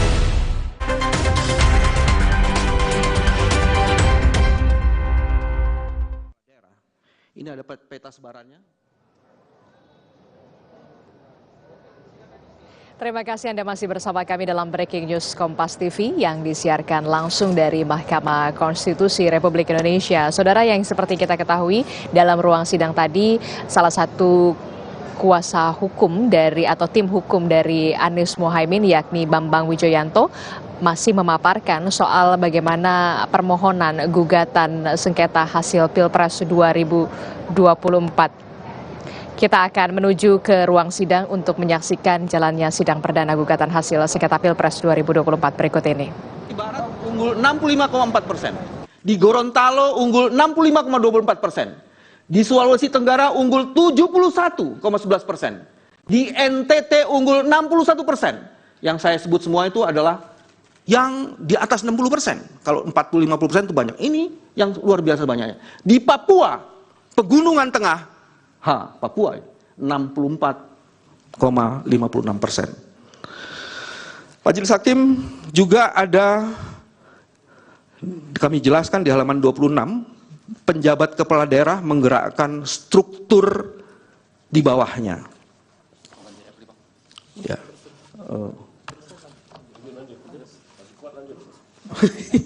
Saya lanjutkan, mohon maaf. Ya, saya tidak bacakan bagian ini, saya lanjutkan keterlibatan aparat negara untuk memenangkan paslon 02. Majelis, ini ada hal yang menarik yang perlu dikemukakan. Awalnya, Presiden menyalahgunakan fasilitas negara yang menyatakan bahwa dirinya mendapatkan informasi dari komunitas intelijen mengenai surveillance partai politik. Itu tanggal 16 September 2003. Timbul pertanyaan, dalam kapasitas apa Presiden Joko Widodo menggunakan BIN untuk mengetahui data, survei, dan arah partai politik? Ya, baru saja kita saksikan bersama bagaimana pemaparan dari salah satu tim hukum Anies Mohaimin, Bambang Wijoyanto, terkait dengan bagaimana permohonan gugatan sengketa hasil Pilpres 2024. Kita masih bersama dengan pakar hukum tata negara Profesor Juanda yang kami bersiaran langsung dari gedung Mahkamah Konstitusi. Prof. Juanda, ini kan tadi sempat dikatakan oleh hakim menawarkan Pak Bambang Wijoyanto apakah ingin digantikan untuk juru bicaranya karena sedang puasa begitu, namun juga ditolak. Sebenarnya ada nggak sih kekhususan juru bicara dari tim hukum ini, berapa yang harus memaparkan dari jumlah, kalau misalkan sesuai yang sudah disiapkan tadi 2 begitu, ataukah memang nanti diperbolehkan ada penambahan atau seperti apa? Ya, saya kira itu kan hak dan wewenang. Kalau sudah sidang atau pemeriksaan pandulan seperti ini, itu kan kewenangan mutlak di majelis hakim, tentu adalah ketua majelis ya, untuk menentukan 1, 2, 3 dan seterusnya. Tapi paling tidak sebenarnya hakim juga harus memberikan tingkat kelayakan atau secara proporsional, sehingga kalaupun misalnya 2, saya kira memang di bulan puasa ini terlalu minim ya. Paling tidak memang menurut saya 3 atau 4 juru bicara saya kira tidak ada masalah. Yang penting bagaimana waktu yang disediakan itu untuk menuntaskan membaca permohonan pemohon itu selesai, dan saya kira tidak ada pengaruh. Tetapi memang jangan terlalu banyak tapi jangan terlalu sedikit, kan begitu. Yang penting prinsip efektivitasnya, efisiennya terjamin dan terpenuhi. Saya kira demikian. Oke, jadi kalau untuk jumlah 2 itu sebenarnya tidak mutlak begitu ya? Tidak mutlak, tidak ada ketentuan harus ini harus sekian. Yang penting hadir ya kuasa hukum dan atau pemohon prinsipal misalnya, seperti yang sekarang terjadi di persidangan ini. Oke, tadi kan kita juga sudah menyaksikan bersama salah satu tim hukum dari Anies Mohaimin ini, Pak Bambang Wijoyanto, mengatakan ada beberapa hal yang kemudian dipaparkan. Salah satunya adalah soal pelumpuhan independensi penyelenggara pemilu, kemudian ada dugaan manipulasi aturan persyaratan pencalonan, kemudian juga ada dugaan pengerahan aparatur negara dalam hal ini, kemudian ada dugaan juga penyalahgunaan negara dalam hal ini adalah bantuan sosial alias bansos begitu. Nah, ini semuanya harus dibuktikan dan ini menjadi ajang pembuktian tentu saja bagi kubu 01 Anies Mohaimin untuk membuktikan bahwa memang ada dugaan kecurangan di situ, atau seperti apa nanti penjelasannya, Prof? Ya, saya kira semua dugaan-dugaan yang selama ini yang berkembang itu terungkap dan dibacakan di permohonan pemohon ya. Saya kira memang itu nanti semua yang didalilkan, yang diduga itu harus dibuktikan oleh para pemohon pada saat di persidangan berikutnya. Dan oleh karena itu memang kalau melihat dari deskripsi apa yang diungkapkan oleh pemohon tadi, sebenarnya ini memang kalau itu bisa dibuktikan itu sangat telak dan sangat beralasan saya kira untuk hakim yakin kalau itu beralasan dan bisa dibuktikan. Nah, namun tergantung nanti apakah di dalam persidangan berikutnya apa yang didalilkan di dalam permohonan-pemohon itu bisa dibuktikan dengan alat bukti yang kuat, dengan alat bukti yang sah misalnya, dan seterusnya. Sehingga kalau memang ini bisa dibuktikan, saya bisa memprediksi, ya bisa saja hal-hal yang tidak kita prediksi, tidak mungkin secara akal sehat menurut kita awam, tetapi secara hukum, misalnya yang saya sering sampaikan di publik bahwa di dalam persidangan seperti ini, hakim itu dipengaruhi oleh, satu adalah latar belakang pendidikannya, yang kedua adalah mazhab hukum yang dia gunakan. Kalau mazhab hukumnya misalnya mazhab hukum progresif, maka berarti hakim itu tidak melulu membaca sebagai corong dari undang-undang atau norma-norma di dalam peraturan perundang-undangan, sehingga ketika dia menggali dari proses pembuktian dan dicocokkan dengan atau ditinjau dari filosofi hukumnya, teori hukumnya, azas hukumnya, norma hukumnya yang berlaku misalnya, sehingga akan mempengaruhi dalam mengambil pertimbangan penilaian hukum dan akhirnya keputusan yang diambil, sehingga dia tidak hanya berkiblat pada norma-norma konstitusi, tapi kalau norma itu dianggap sebagai dasar, tetapi yang lebih penting adalah keadilan. Apakah memang ini melahirkan keadilan atau tidak misalnya. Ketika dalil-dalil itu bisa dibuktikan dan akhirnya hakim ingin menghadirkan keadilan kepada pemohon dan kepada bangsa ini, saya kira ini kan tidak hanya pertarungan antar para pihak, tetapi pertarungan ini untuk menghadirkan kepada bangsa ini apakah memang tegaknya hukum atau tegaknya keadilan atau tidak. Nah, tapi semuanya itu bergantung pada persidangan ini nanti. Tentu KPU sebagai termohon dan 02 sebagai terkait tidak tinggal diam, tentu punya argumentasi hukum, alat-alat bukti yang berbeda tentunya. Nah, tidak sama ya. Kalau sama, artinya ini tidak mungkin di dalam sebuah pertarungan di Mahkamah Konstitusi atau di peradilan ini.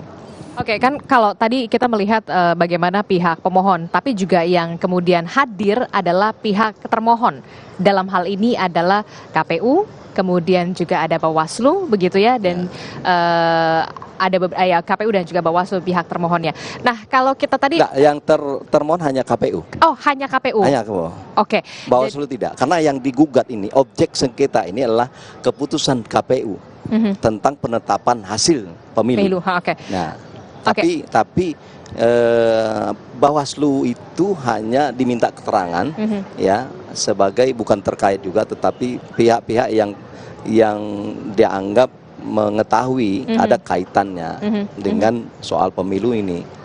Oke, kalau tadi kita sudah melihat bagaimana paparan dari salah satu tim hukum Anies Mohaimin yakni Bambang Wijoyanto yang kemudian juga dalam paparannya melihat bagaimana permohonan pembatalan PKPU nomor 19 tahun 2023. Nah, ini kan kalau kita melihat tarik lagi ke belakang begitu ya. Lolosnya Gibran Rakabuming Raka ini asal muasalnya juga jadi dari Mahkamah Konstitusi gitu. Sebenarnya agak lucu begitu ya ketika kemudian sengketa Pilpres ini kemudian bergulir lagi dihubungkan dengan Gibran Rakabuming Raka yang notabene kita tahu asal muasalnya diloloskan dari Mahkamah Konstitusi. Jangan dijawab dulu tapi ya untuk responnya Prof. Juanda kita jeda dulu sejenak. Tetaplah di Breaking News Kompas TV langsung disiarkan dari Gedung Mahkamah Konstitusi Republik Indonesia.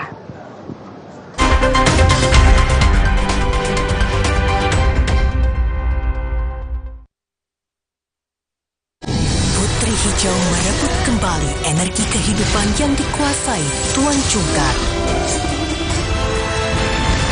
Alam pun kembali bermain. Sambut hari kemenangan Marjan. Enaknya buka puasa, makan aroma kelapa, manis dan gurih, benar mulu. Dicelup semua makin suka.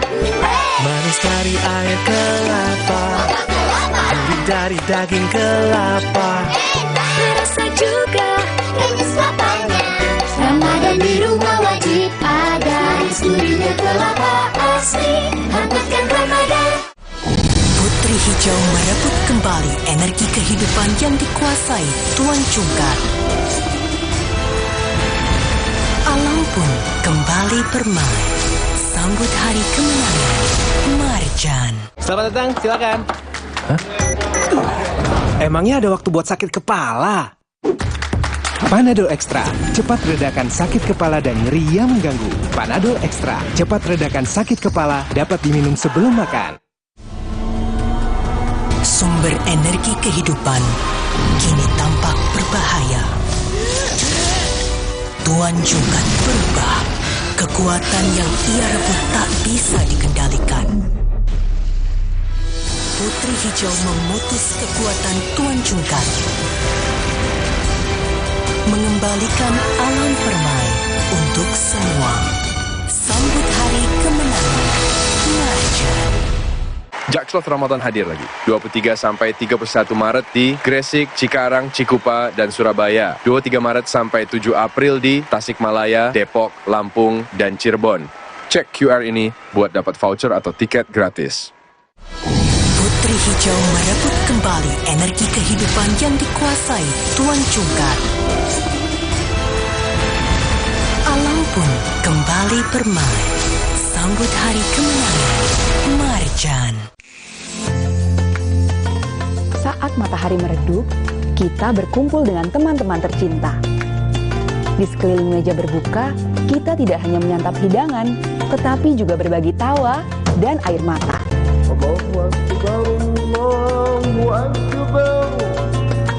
Inilah momen di mana perbedaan pudar dan persahabatan berkembang.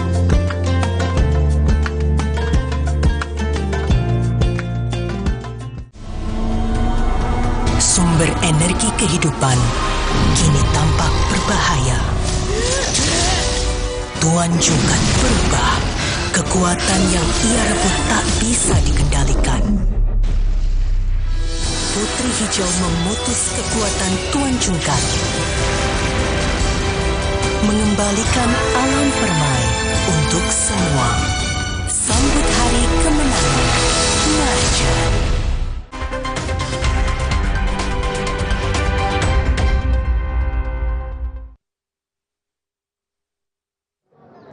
Ini juga menarik, majelis. Politisasi bansos ini oleh Presiden Jokowi ternyata mendongkrak secara tidak wajar perolehan suara Prabowo Gibran. Saya masuk di ujung saja majelis, itu dari 3 sebelah kanan ya. Agustus 2023 itu majelis. Pertama ada putusan MK, dilanjutkan kemudian ada Pak Jokowi menyatakan kampanye secara aktif dan bagi-bagi bansos. Kemudian di Desember 2023, tadi di Agustus 2023, itu statement Pak Jokowi, Presiden boleh kampanye dan memihak. Dan kalau kemudian itu diterjemahkan, ditambah lagi dengan guyuran bansos 490 triliun, Bapak Presiden, Majelis Hakim bisa melihat angka itu tiba-tiba melonjak. Dari Agustus 2023, di Desember 2003 dan Februari 2023 itu angkanya hampir 20%, 19 sekian persen di 2024. Jadi apalagi kalau bukan intervensi bansos dan mengkooptasi integritas dari penyelenggara negara. Dan yang paling menarik ini khusus untuk Bawaslu, ini juga menarik. Tapi sebelum itu saya tambah lagi. Ini ada di halaman 34, survei LSI. Ini yang tadi disebutkan adalah ini surveinya LSI ini. Menurut survei LSI, 69,3% penerima bansos mendukung Prabowo Gibran. Dan total penerima bansosnya ada 51 juta penerima. Ini survei. Kalau kita meyakini survei quick count, harusnya yakin juga dengan ini. Pemohon menemukan politisasi bansos juga terjadi di berbagai daerah. Ini ada sekitar 7. Saya mau sebut dari nomor 7 aja. Pembagian bansos di DKI Jakarta dengan tas berwarna identitas paslon. Saya tidak tahu di mana ada Bawaslu. Terdapat bansos berupa beras yang memuat calon wakil presiden dan calon wakil presiden. Terus kemudian di Gianyar, Bali, ketika Pak Jokowi membagikan bansos yang diwarnai insiden pencopotan baliho Ganjar Mahfud serta bendera Partai PDIP di sekitar lokasi penyerahan. Dan yang paling penting itu di bagian poin 1 Majelis I. Pembagian bansos dilakukan secara langsung oleh Presiden Jokowi dan para menterinya, para menteri pengusung Prabowo Gibran di banyak wilayah tanpa melibatkan Kementerian Sosial, baik penyalurannya maupun data yang digunakan. Pemberian bansos seharusnya mengacu pada data Kementerian Koordinator Perekonomian yang diulangi. Penerima bansos mengacu pada data Kementerian Koordinator Perekonomian yang dipimpin oleh Pak Erlangga Hartarto yang mendukung Prabowo. Selain itu, pemberian bantuan pangan juga tidak mengacu data Kementerian Sosial, tetapi data persasaran percepatan penghapusan kemiskinan di wilayah koordinasi yang menterinya atau kementeriannya adalah bagian dari orang-orang yang mendukung kelompok 02. Ada data lain, Majelis, ini juga data yang menurut saya menarik, nanti kami akan berikan. Dampak perolehan suara itu pada daerah-daerah yang tadi ada peta sebelumnya, Pak Jokowi pergi ke berbagai daerah, dan dalam kepergiannya itu 3 hal dilakukannya. Pemberian bansos, mengkonsolidasi aparat, dan kemudian juga melibatkan banyak aparat kepala desa. Coba lihat di sini.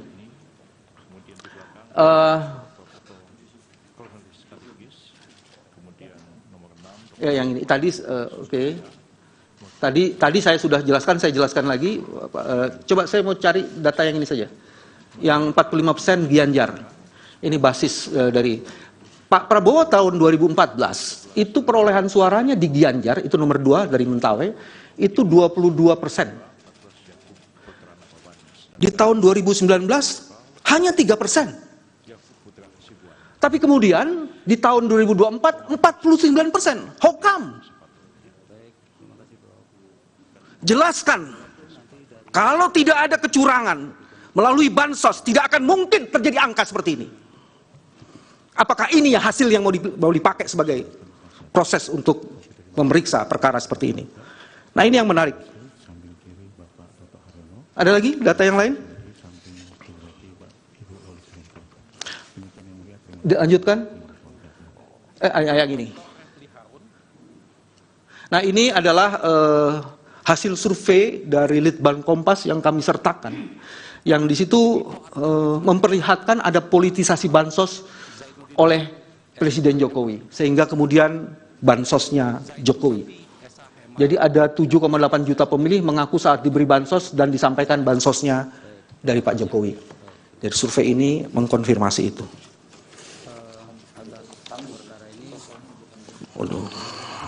Baik, saya lanjutkan, tinggal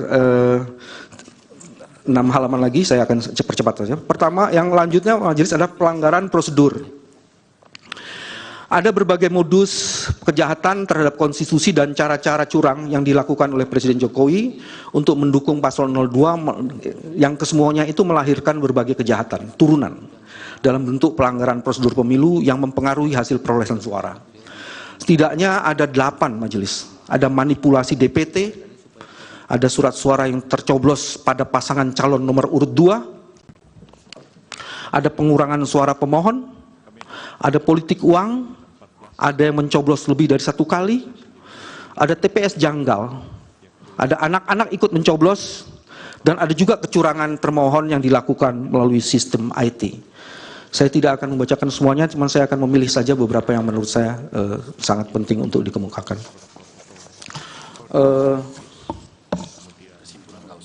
Oke.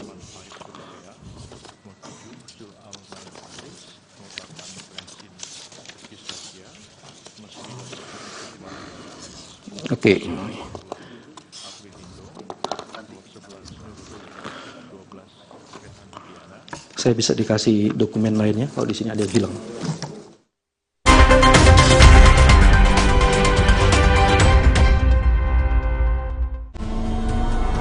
Sumber energi kehidupan kini tampak berbahaya. Tuan Jungkat berubah ke Kekuatan yang ia rebut tak bisa dikendalikan. Putri Hijau memutus kekuatan Tuan Cungkar, mengembalikan alam permai untuk semua. Sambut hari kemenangan, Marjan. Sibuk warawiri, tahu-tahu beduk udah bunyi. Aqua dulu. Datang dari 19 gunung terpilih, disaring lapisan bebatuan, kaya akan mineral alami. Aqua, 100% murni di bulan yang suci. Putri Hijau merebut kembali energi kehidupan yang dikuasai Tuan Cungkar. Alam pun kembali permai. Sambut hari kemenangan, Marjan. Kakak, sahur. Sahur ya, Bu. Sahur kan penting, Kak. Makan sedikit aja ya. Biar kuat puasanya, lengkapi ya sahurnya dengan Energen. Nutrisinya lengkap, kenyang lebih lama. Kuat puasa seharian. Sumber energi kehidupan kini tampak berbahaya. Tuan Cungkar berubah. Kekuatan yang ia rebut tak bisa dikendalikan. Putri Hijau memutus kekuatan Tuan Cungkar, mengembalikan alam permai untuk semua. Sambut hari kemenangan, Marjan. Buka pintumu kembali di bulan suci. Dengan kecap sedap kedelai pilihannya untuk rasa tak tertandingi. Kecap sedap kedelai hitam spesial, so caramelized. Taste good. Buka kembali pintumu dengan kecap sedap dari Wings Food. Putri Hijau merebut kembali energi kehidupan yang dikuasai Tuan Cungkar. Alam pun kembali permai. Sambut hari kemenangan, Marjan. Terasa gigi ngilu kalau minum dingin, terus kondisi gigi sensitif. Jika dibiarkan lebih lama, ada kemungkinan untuk memburuk. Sensodyne memberikan perlindungan hingga 24 jam. Saya merekomendasikan Sensodyne untuk perawatan gigi ngilu. Sumber energi kehidupan kini tampak berbahaya. Tuan Cungkar berubah. Kekuatan yang ia rebut tak bisa dikendalikan. Putri Hijau memutus kekuatan Tuan Cungkar, mengembalikan alam permai untuk semua. Sambut hari kemenangan, Marjan. Hijabers, ini shampoo yang match buat kita karena ada serumnya. Baru, Cerasoft Serum Shampoo Hijab 3-in-1. Rambut jadi 3 kali lebih lembut, gak lepek dan gak ketombean. Cerasoft Serum Shampoo Hijab 3-in-1. Try and feel the difference. Putri Hijau merebut kembali energi kehidupan yang dikuasai Tuan Cungkar. Alam pun kembali permai. Sambut hari kemenangan, Marjan.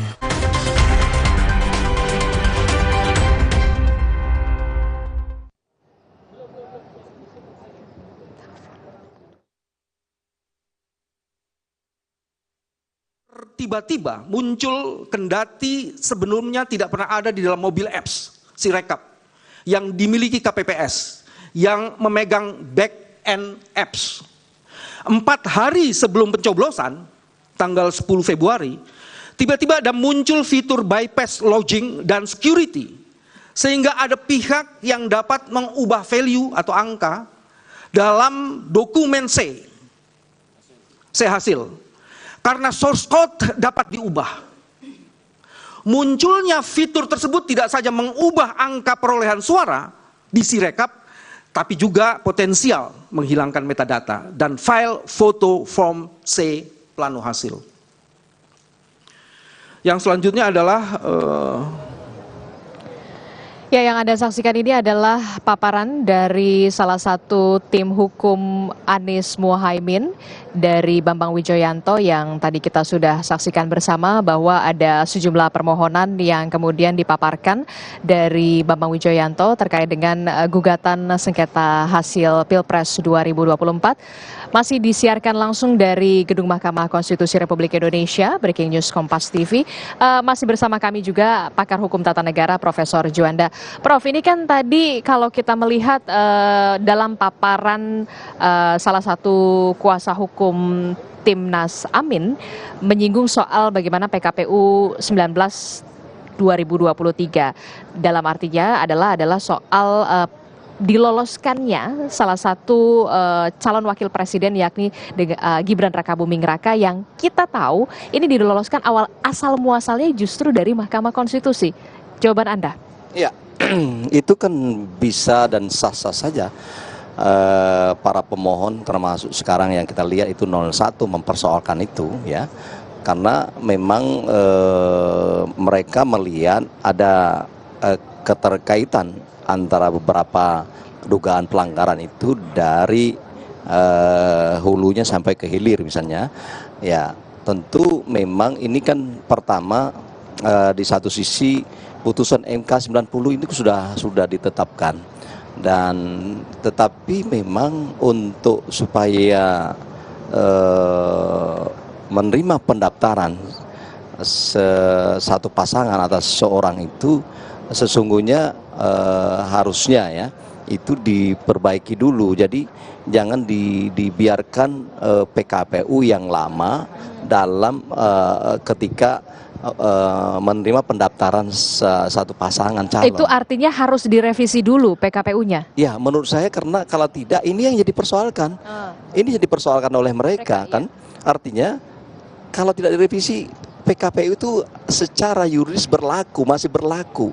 Sementara yang berlaku itu tidak sesuai dengan putusan 90. Nah, ini kan akhirnya konflik yuridis terjadi, tetapi yang nama mereka berjuang dalam mencari keadilan dan tegaknya hukum dan tegaknya konstitusi, tentu ini bisa menjadi batu sandungan sebab dasar mereka daftar secara yuridis operasional di KPU itu sendiri apa dipertanyakan oleh mereka kan.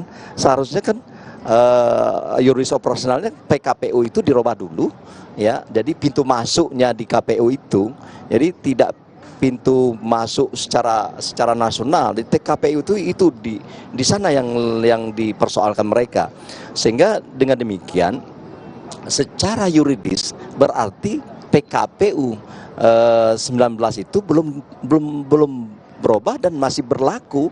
Ketika itu masih berlaku artinya masih syarat 40 tahun. Nah sementara Gibran di bawah itu. Nah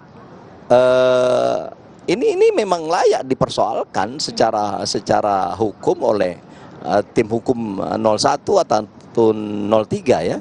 Karena dalam rangka mencari kelemahan, apakah kelemahan secara faktual empiris maupun kelemahan dari segi landasan yuridis pendaftaran itu sendiri, saya kira ini wajar. Nah, tinggal nanti apakah hakim konstitusi itu berpihak kepada argumentasi narasi dalam permohonan pemohon atau tidak, itu tergantung pada mazhab masing-masing hakim. Ya, apakah memang mazhabnya berpihak kepada pemohon atau tidak. Nah, itu lain lagi soal. Tetapi soal apakah layak atau tidak layak misalnya itu dipersoalkan, menurut saya layak saja untuk memperjuangkan sebuah keadilan atau mencari kebenaran yang material misalnya. Saya kira itu. Jadi layak saja begitu ya, nanti tinggal majelis hakim yang kemudian mempertimbangkan itu semua. Mempertimbangkan atau tidak mempertimbangkan.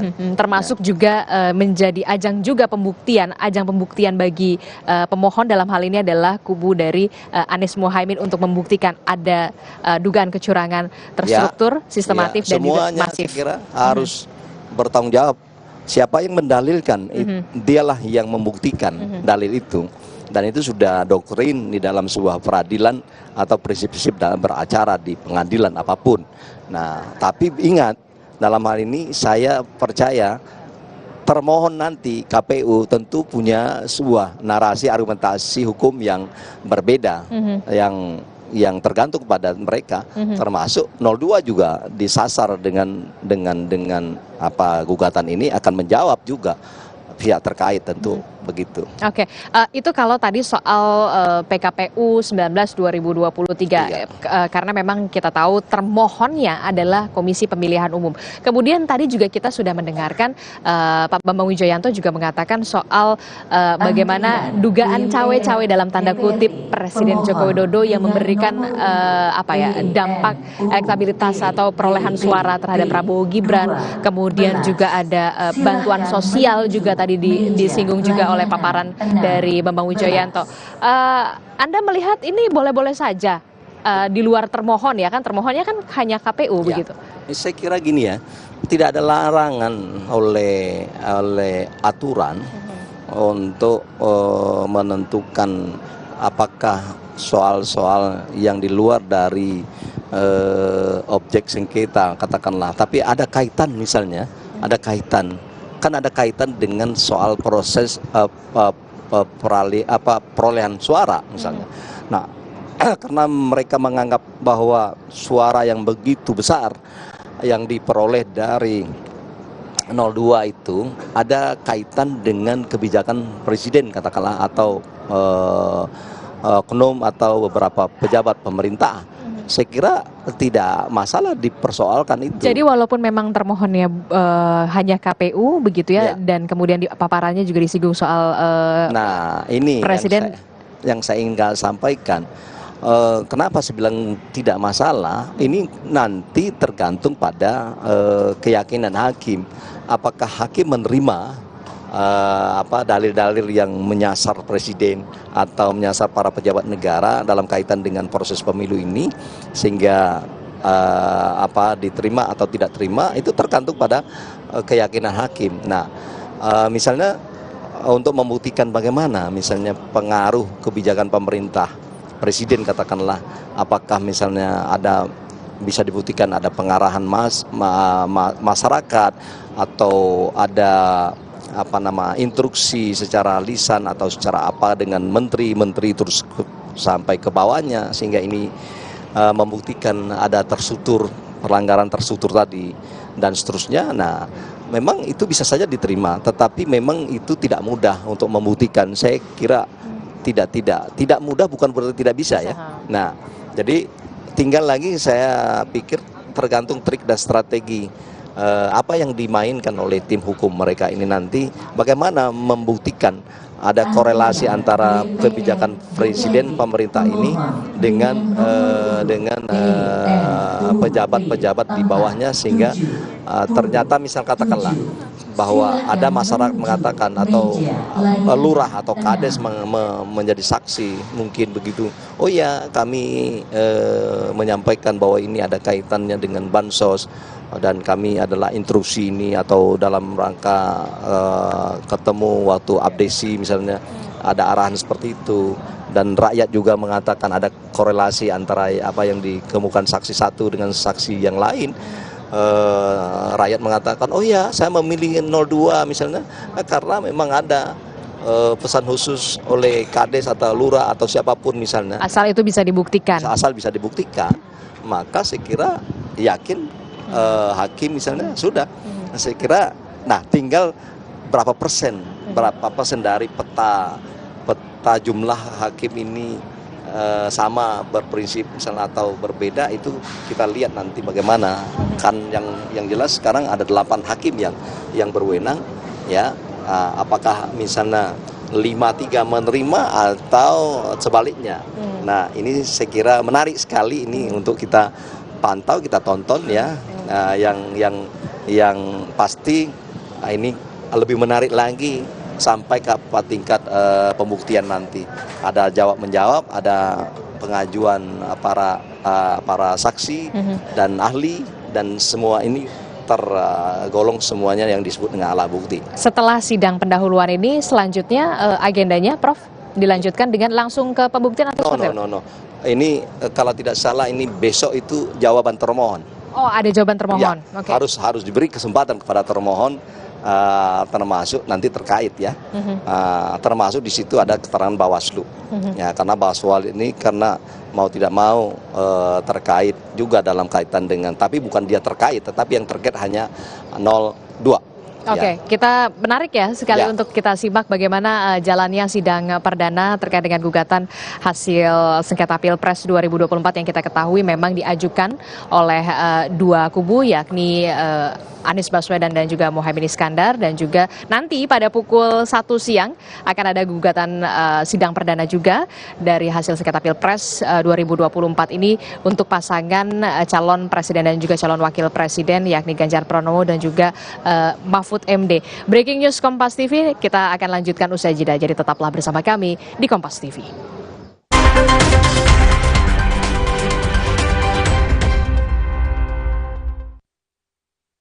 Alergi kambuh, gatal biduran, alergi. Makan seafood, gatal alergi kambuh.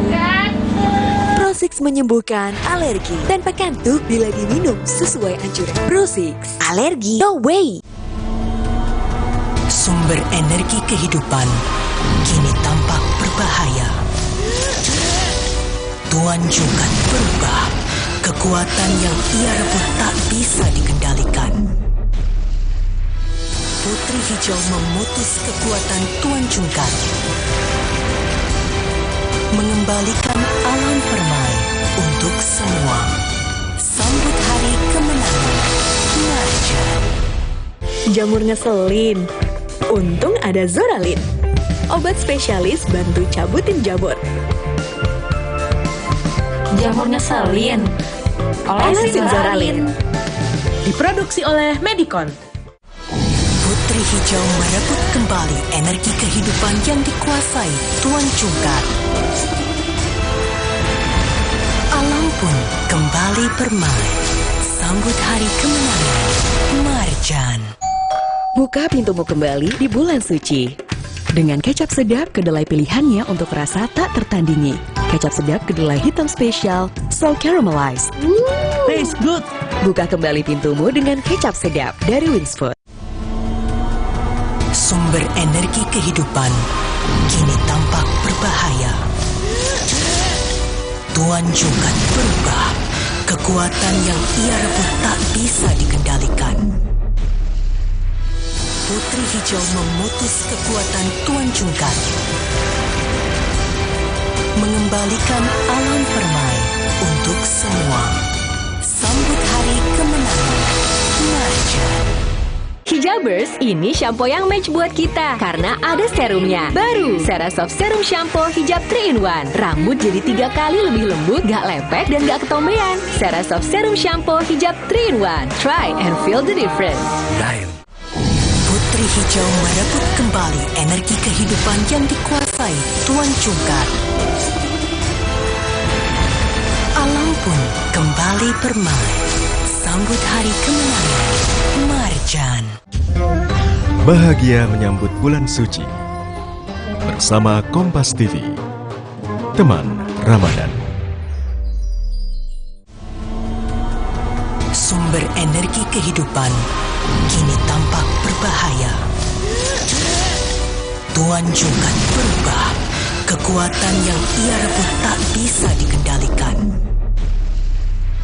Putri Hijau memutus kekuatan Tuan Jungkat, mengembalikan alam permai untuk semua. Sambut hari kemenangan. Marjan.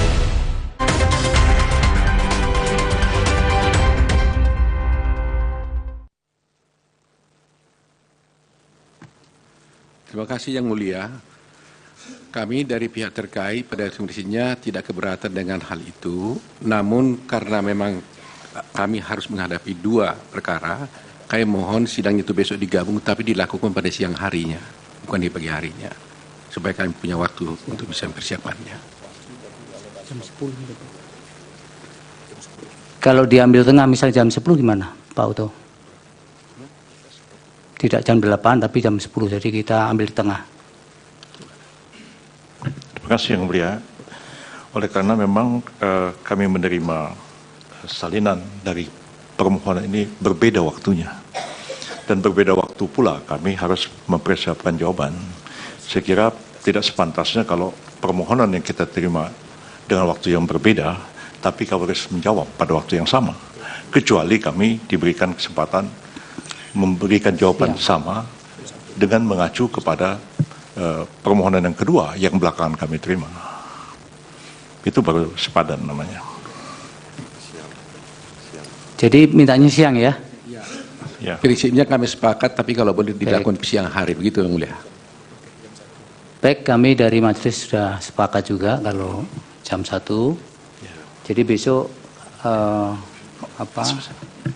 pemohon 2 akan diberi tempat untuk bersebelahan dengan pemohon nomor 1.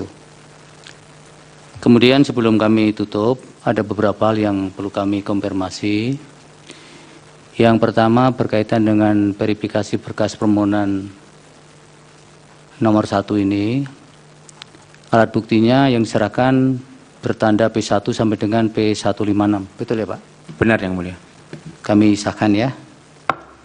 Kemudian berkaitan dengan surat kuasa, untuk kuasa hukum Andre Ian Gunawan ini sudah dicoret. Apakah yang bersangkutan masih tetap dipertahankan atau bisa diberi penjelasan? Dicoret. Baik, kami keluarkan dari tim hukum 01 ya, perkara nomor 1 ya. Kemudian berkaitan dengan kartu tanda anggota advokat, ada yang sudah kadaluarsa, Pak Ikhwan Setiawan, mau nanti diupdate kembali. Kemudian kuasa hukum Pak Repli, Pak Said Kemal Julbi, Pak Iksan Prastia, dan Pak Fikih Aprilia tidak ada kartu anggotanya, supaya nanti dilampirkan pada persidangan berikutnya. Kemudian ada kartu anggota juga yang tidak diketahui masa berlakunya, apakah sudah lewat atau belum, atas nama Riza Isfadila Zen dan Ahmad Waluya Muharram. Mau nanti dicermati itu. Kemudian hal lain yang perlu disampaikan oleh mahkamah adalah yang pertama berkaitan dengan rencana pengajuan saksi dan ahli. Karena ini penting untuk dipersiapkan dari sekarang. Jadi saksi dan ahli bisa diajukan 1 hari kerja sebelum persidangan dilanjutkan. Berarti sebelum persidangan dijadwalkan. Jadi mungkin mulai besok sudah bisa diajukan. Kemudian saksi dan ahli itu berjumlah 16. 16 untuk saksi, 3 orang untuk ahli. Tapi kalau sekalipun misalnya mau di switch, misalnya dibanyakkan ahli juga tidak apa-apa. Baik Yang Mulia, makasih. Tapi akumulatifnya tetap 19 itu. 19 ya. Baik. Ini berlaku untuk semuanya. Kemudian durasi waktu pemeriksaan kurang lebih masing-masing saksi maupun saksi nanti 15 menit dan ahli 20 menit. Itu supaya dicermati dari sekarang sehingga ketika mengajukan daftar saksi maupun daftar ahli supaya diklaster pada bagian-bagian apa yang akan dijelaskan supaya tidak kemana-mana nanti proses persidangan ini. Kemudian penyerahan tambahan alat bukti bisa disampaikan sepanjang persidangan ini masih berjalan, sepanjang diserahkan pada jam kerja. Jangan ketika sudah sore atau malam hari, termasuk kalau ada pihak yang akan mengajukan isage atau mempelajari bukti-bukti dari pihak yang lainnya. Itu juga diajukan dan dilaksanakannya juga pada range waktu jam kerja yang ditentukan oleh mahkamah antara jam 8 sampai 16. Punya Pak. Kemudian PPT tadi Pak Ari supaya diserahkan ke mahkamah dan kepada para pihak juga supaya diberikan supaya peradilan kita ini bisa fair, bisa semua terbuka, tidak ada yang ditutup-tutupi. Kemudian jika persidangan sudah mulai, tadi ada pihak yang minta izin untuk masuk, tapi karena sudah terlambat tidak diperkenankan supaya koordinasinya juga semakin diperbaiki. Kemudian yang terakhir berkaitan dengan siapapun yang ada di ruang sidang ini sebaiknya tidak menggunakan handphone. Tadi majelis melihat masih banyak kuasa hukum yang bermain handphone, tapi karena kami masih menjaga dan ini persidangan pertama, saya kira masih bisa dipahami itu. Tapi besok-besok kami minta supaya itu tidak terulang kembali. Kemudian kalau ada hal-hal lain yang tadi berbeda dengan apa yang disampaikan di persidangan dengan yang ada di dokumen permohonannya, nanti direspon saja di keterangan jawaban Bawaslu, KPU, termohon, keterangan Bawaslu dan tanggapan dari pihak terkait. Silahkan. Karena itu sudah merupakan bagian dari fakta persidangan.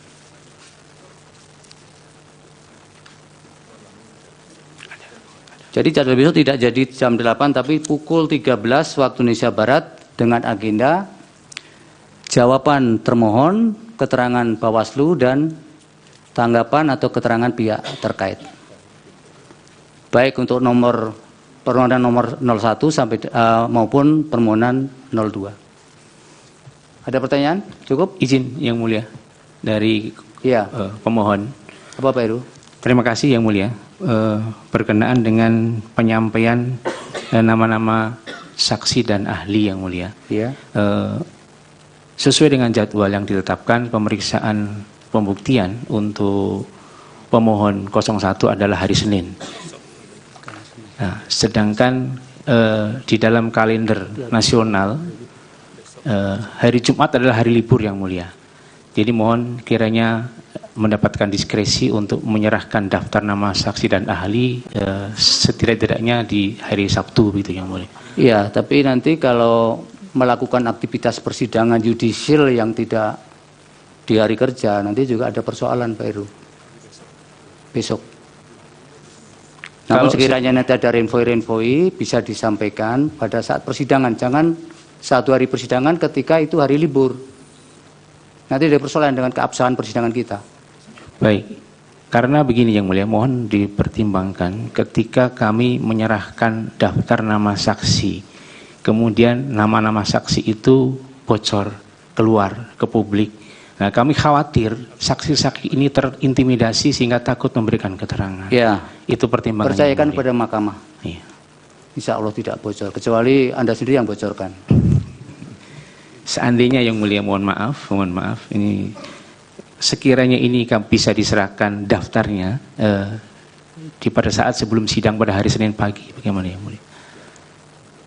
Hari Kami kerja. harus pelajari Pak, itu ya apa esensinya, kenapa harus diserahkan satu hari sebelumnya itu. Ya. Baik, jadi nanti kami mohon izin dengan keputusan yang disampaikan oleh Ketua Majelis karena tetap hari kerja. Nanti sekiranya ada perubahan, kami izin sampaikan di hari Senin. Jadi misalnya kami sampaikan 15 saksi.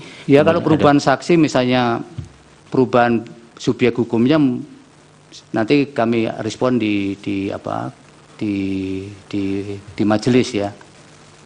Tapi kan seharusnya kalau yang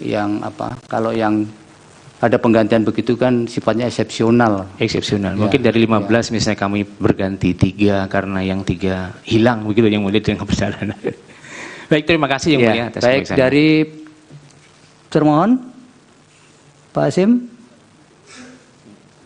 Bapak kok diam saja? Karena sudah ada kuasa. Terima kasih Majelis. Saya kira kami mengikuti apa yang ditentukan oleh Majelis. Terima kasih. Bawaslu sama ya, nggak ada pertanyaan. Prof. Yusril, Pak Oto, cukup? Sementara tidak ada Yang Mulia. Baik, dengan demikian sidang selesai dan ditutup. Hadirin dimohon berdiri. Yang Mulia Majelis Hakim Konstitusi meninggalkan ruang persidangan.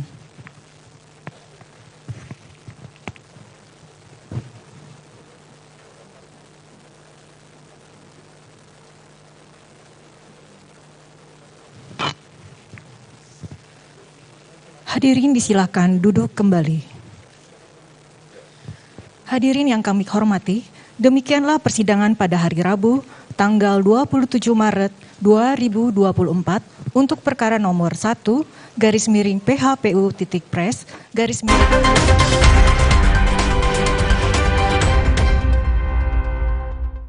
Alergi kambuh, gatal biduran, alergi. Makan seafood gatal alergi kambuh. Prosix menyembuhkan alergi tanpa kantuk bila diminum sesuai anjuran. Prosix, alergi no way. Sumber energi kehidupan kini tampak berbahaya. Tuan Jungkat berubah. Kekuatan yang ia rebut tak bisa dikendalikan. Putri Hijau memutus kekuatan Tuan Jungkat, mengembalikan alam permai untuk semua. Sambut hari kemenangan. Marjan. Keluar mulu, biar hijabnya rapi, pakai ciput. Yah, rontok. Biar rambutnya kuat, pakai Emerald Hijab Shampoo Anti Hair Fall dengan ekstrak zaitun dan emosi perfume. Lawan rontok dan bau apek. Emerald Hijab Shampoo, ngerti rambut berhijab kita. Sumber energi kehidupan kini tampak berbahaya. Tuan Jungkat berubah. Kekuatan yang ia rebut tak bisa dikendalikan. Putri Hijau memutus kekuatan Tuan Jungkat, mengembalikan alam permai untuk semua. Sambut hari kemenangan. Marjan. Saat sunyi menggoda, kita merajut kerinduan pada Sang Pencipta. Kita membenamkan diri dalam ketenangan, merasakan hadirnya dalam hening yang mengisi ruang dan waktu. Putri Hijau merebut kembali energi kehidupan yang dikuasai Tuan Jungkat. Alam pun kembali permai. Sambut hari kemenangan. Marjan. Cipta dan herbal, berbagi berkah Ramadan. Beli kemasannya dan kirim kode uniknya. Ramadan penuh berkah, berlimpah hadiah. Beli Cipta dan Herbal hari ini. Sumber energi kehidupan kini tampak berbahaya. Tuan Jungkat berubah. Kekuatan yang ia rebut tak bisa dikendalikan. Putri Hijau memutus kekuatan Tuan Jungkat, mengembalikan alam permai untuk semua. Sambut hari kemenangan. Marjan.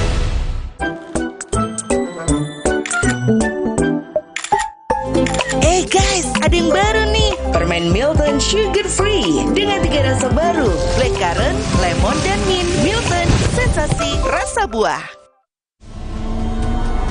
Sumber energi kehidupan kini tampak berbahaya. Tuan Jungkat berubah.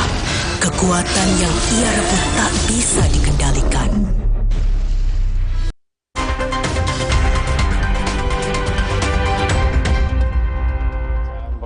Oleh pasangan calon nomor 1, kemudian nanti jam 13 agendanya adalah pembacaan permohonan oleh pasangan calon nomor urut 3. Kami KPU sebagai pihak termohon tentu saja mempelajari, mendengarkan, mencermati apa-apa yang menjadi pokok perkara atau yang didalilkan oleh para pemohon, baik untuk yang pagi ini maupun yang nanti siang.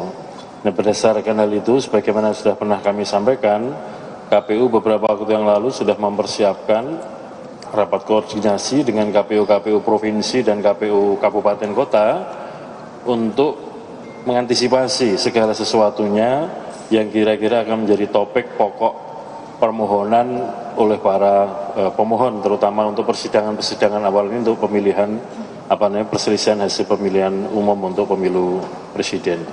Jadi pada intinya pada hari ini kami mendengarkan, mencermati, membaca, dan kemudian memberikan catatan-catatan pada pokok-pokok permohonan para pemohon. Dan itu nanti akan kami jadikan dasar untuk menyusun jawaban, keterangan, penjelasan, dan juga pembuktian berupa dokumen-dokumen maupun saksi yang atau ahli yang sekiranya diperlukan nanti dalam persidangan berikutnya. Saya kira itu dulu. Terima kasih. Pak. Oke. Masuk lagi siapa lagi? Ayo Pak. Nah gantian. Oke.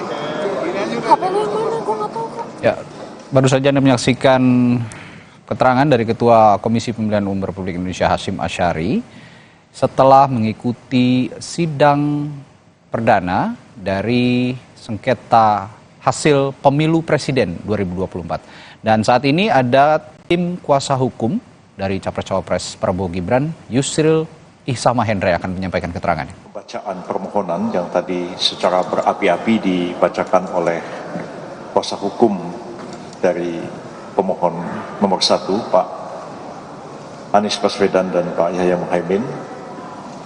Kami sudah menyimak pidato pengantar dari Pak Anies Baswedan sebagai pemohon prinsipal, dan juga kami menyimak penyampaian permohonan yang berapi-api disampaikan oleh Pak Yusuf Amir dan kemudian oleh Pak Bambang Wijoyanto.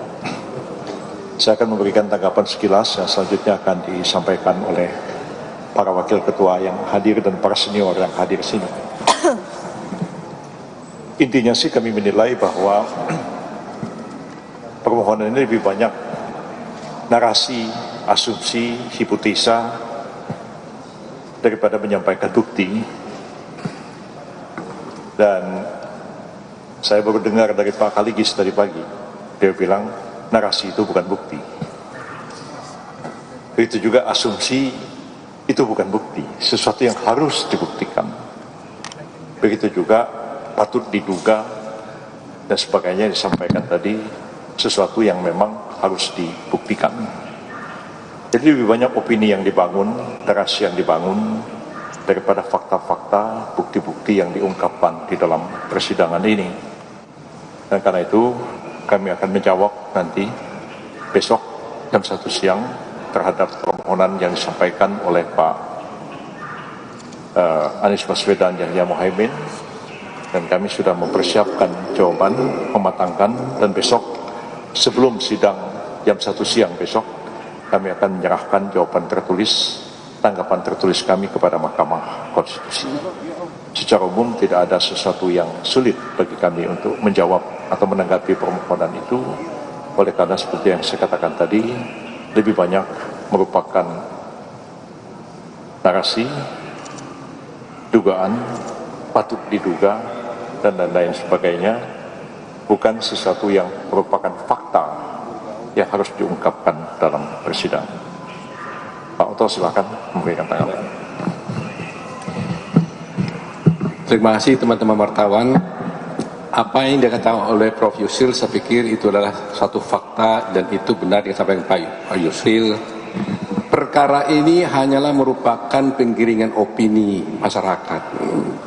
Coba kita bayangkan ya, ini bukan permohonan suatu pengujian undang-undang. Ini adalah sengketa. Ya, sengketa Pilpres. Kalau namanya sengketa, ada pihaknya. Pihak termohonnya itu KPU. Tetapi tidak ada satupun saya lihat di sana itu yang dipersoalkan tentang apa yang dilakukan oleh KPU. Perbuatan yang dilakukan KPU tidak ada dipersoalkan. Yang dipersoalkan justru adalah persoalan yang adalah tindakan-tindakan dari pemerintah dan presiden yang tidak merupakan pihak di dalam perkara ini. Ini kan aneh ini. Bahkan juga tidak ada dipersoalkan juga ada kesalahan dari paslon nomor 2. Jadi posisi paslon nomor 2 sangat benar. Tidak ada satupun yang dipersalahkan perbuatan dari paslon 2. Justru yang dipersoalkan adalah yang dilakukan oleh pemerintah yang sebenarnya tidak ada kaitannya dengan perkara ini karena dia tidak pihak. Ya kan? Dia tidak pihak di dalam perkara ini. Jadi terlihat memang ini adalah upaya-upaya yang subjektif dari pihak pemohon untuk mendiskreditkan pemerintah, khususnya Pak Presiden, dan secara pribadi juga untuk Pak Gibran Rakabuming Raka. Ini pokok daripada permohonan ini. Jadi sama sekali tidak ada kaitannya ini dengan paslon 02 dan tidak ada kaitannya dengan perkara sesungguhnya. Bayangkan pemerintah bukan pihak di dalam perkara ini, bahkan dia tidak menjadi terkait, tapi dia yang dibicarakan sehingga tidak relevan dalam perkara ini. Kita cerita antara KPU dengan pemohon, tapi ini ceritanya perbuatan orang lain. Jadi ini saya kira ini pasti tidak akan diterima oleh Mahkamah Konstitusi, ya. Jadi saya yakin betul itu, ya. Silakan Pak Ahmad. Ini dua senior-senior sudah kasih, tapi saya singkat aja. Dalam sejarah karir saya, inilah contoh surat permohonan dan atau sejenis gugatan yang paling mengambang. Yang digugat apa? Yang dibahas bansos.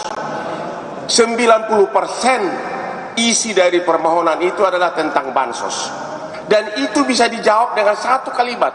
Bansos itu adalah sah sesuai dengan peraturan. Dan MK tidak punya kewenangan menilai bansos. Jadi permohonan dari 01 ini sebenarnya cukup dijawab oleh satu paragraf. Satu paragraf aja. Karena yang lainnya hanya ngoceh-ngocehan, ngoceh sana sini, ya.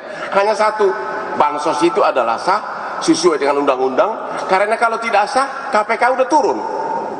Ya, 90% surat permohonan itu memakai alasan bansos.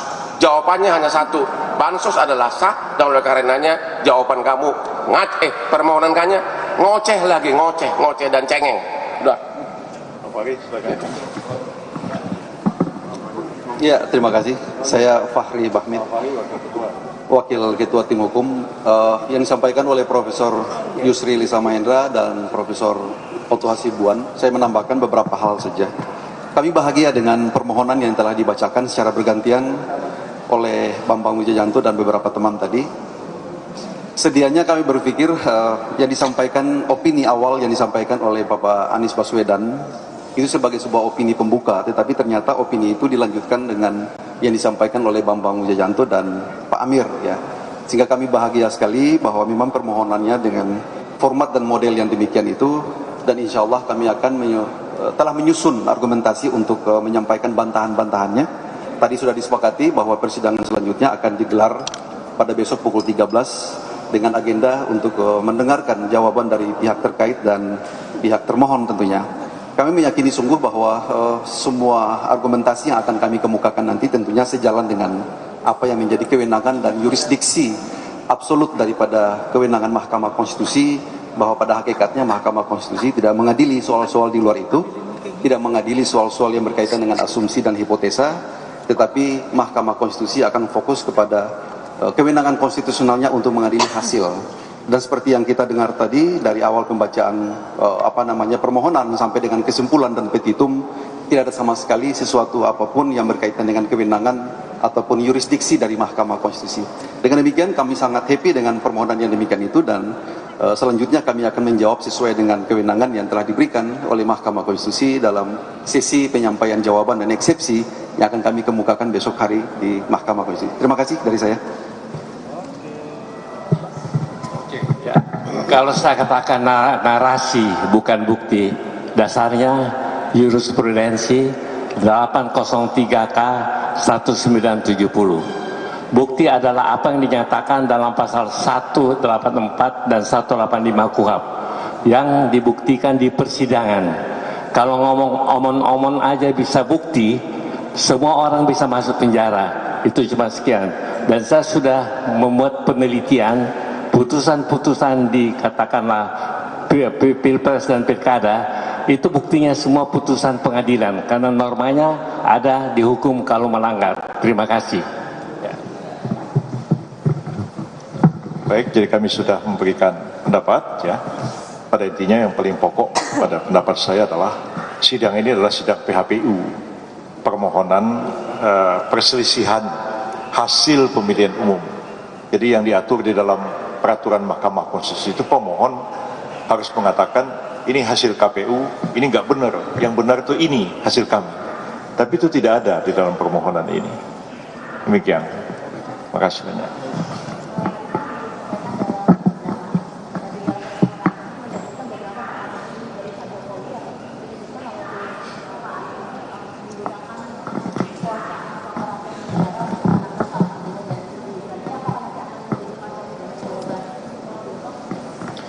Ya, kami sedang mempersiapkan jawaban itu dan sangat hati-hati kami menjawabnya.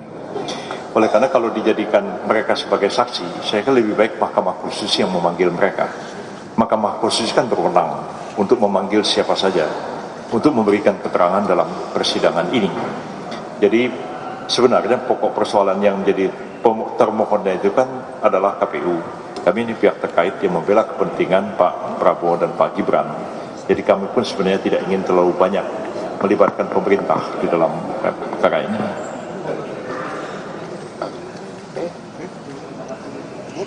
Thank you. Gitu ya. Ya. Baik, terima kasih banyak.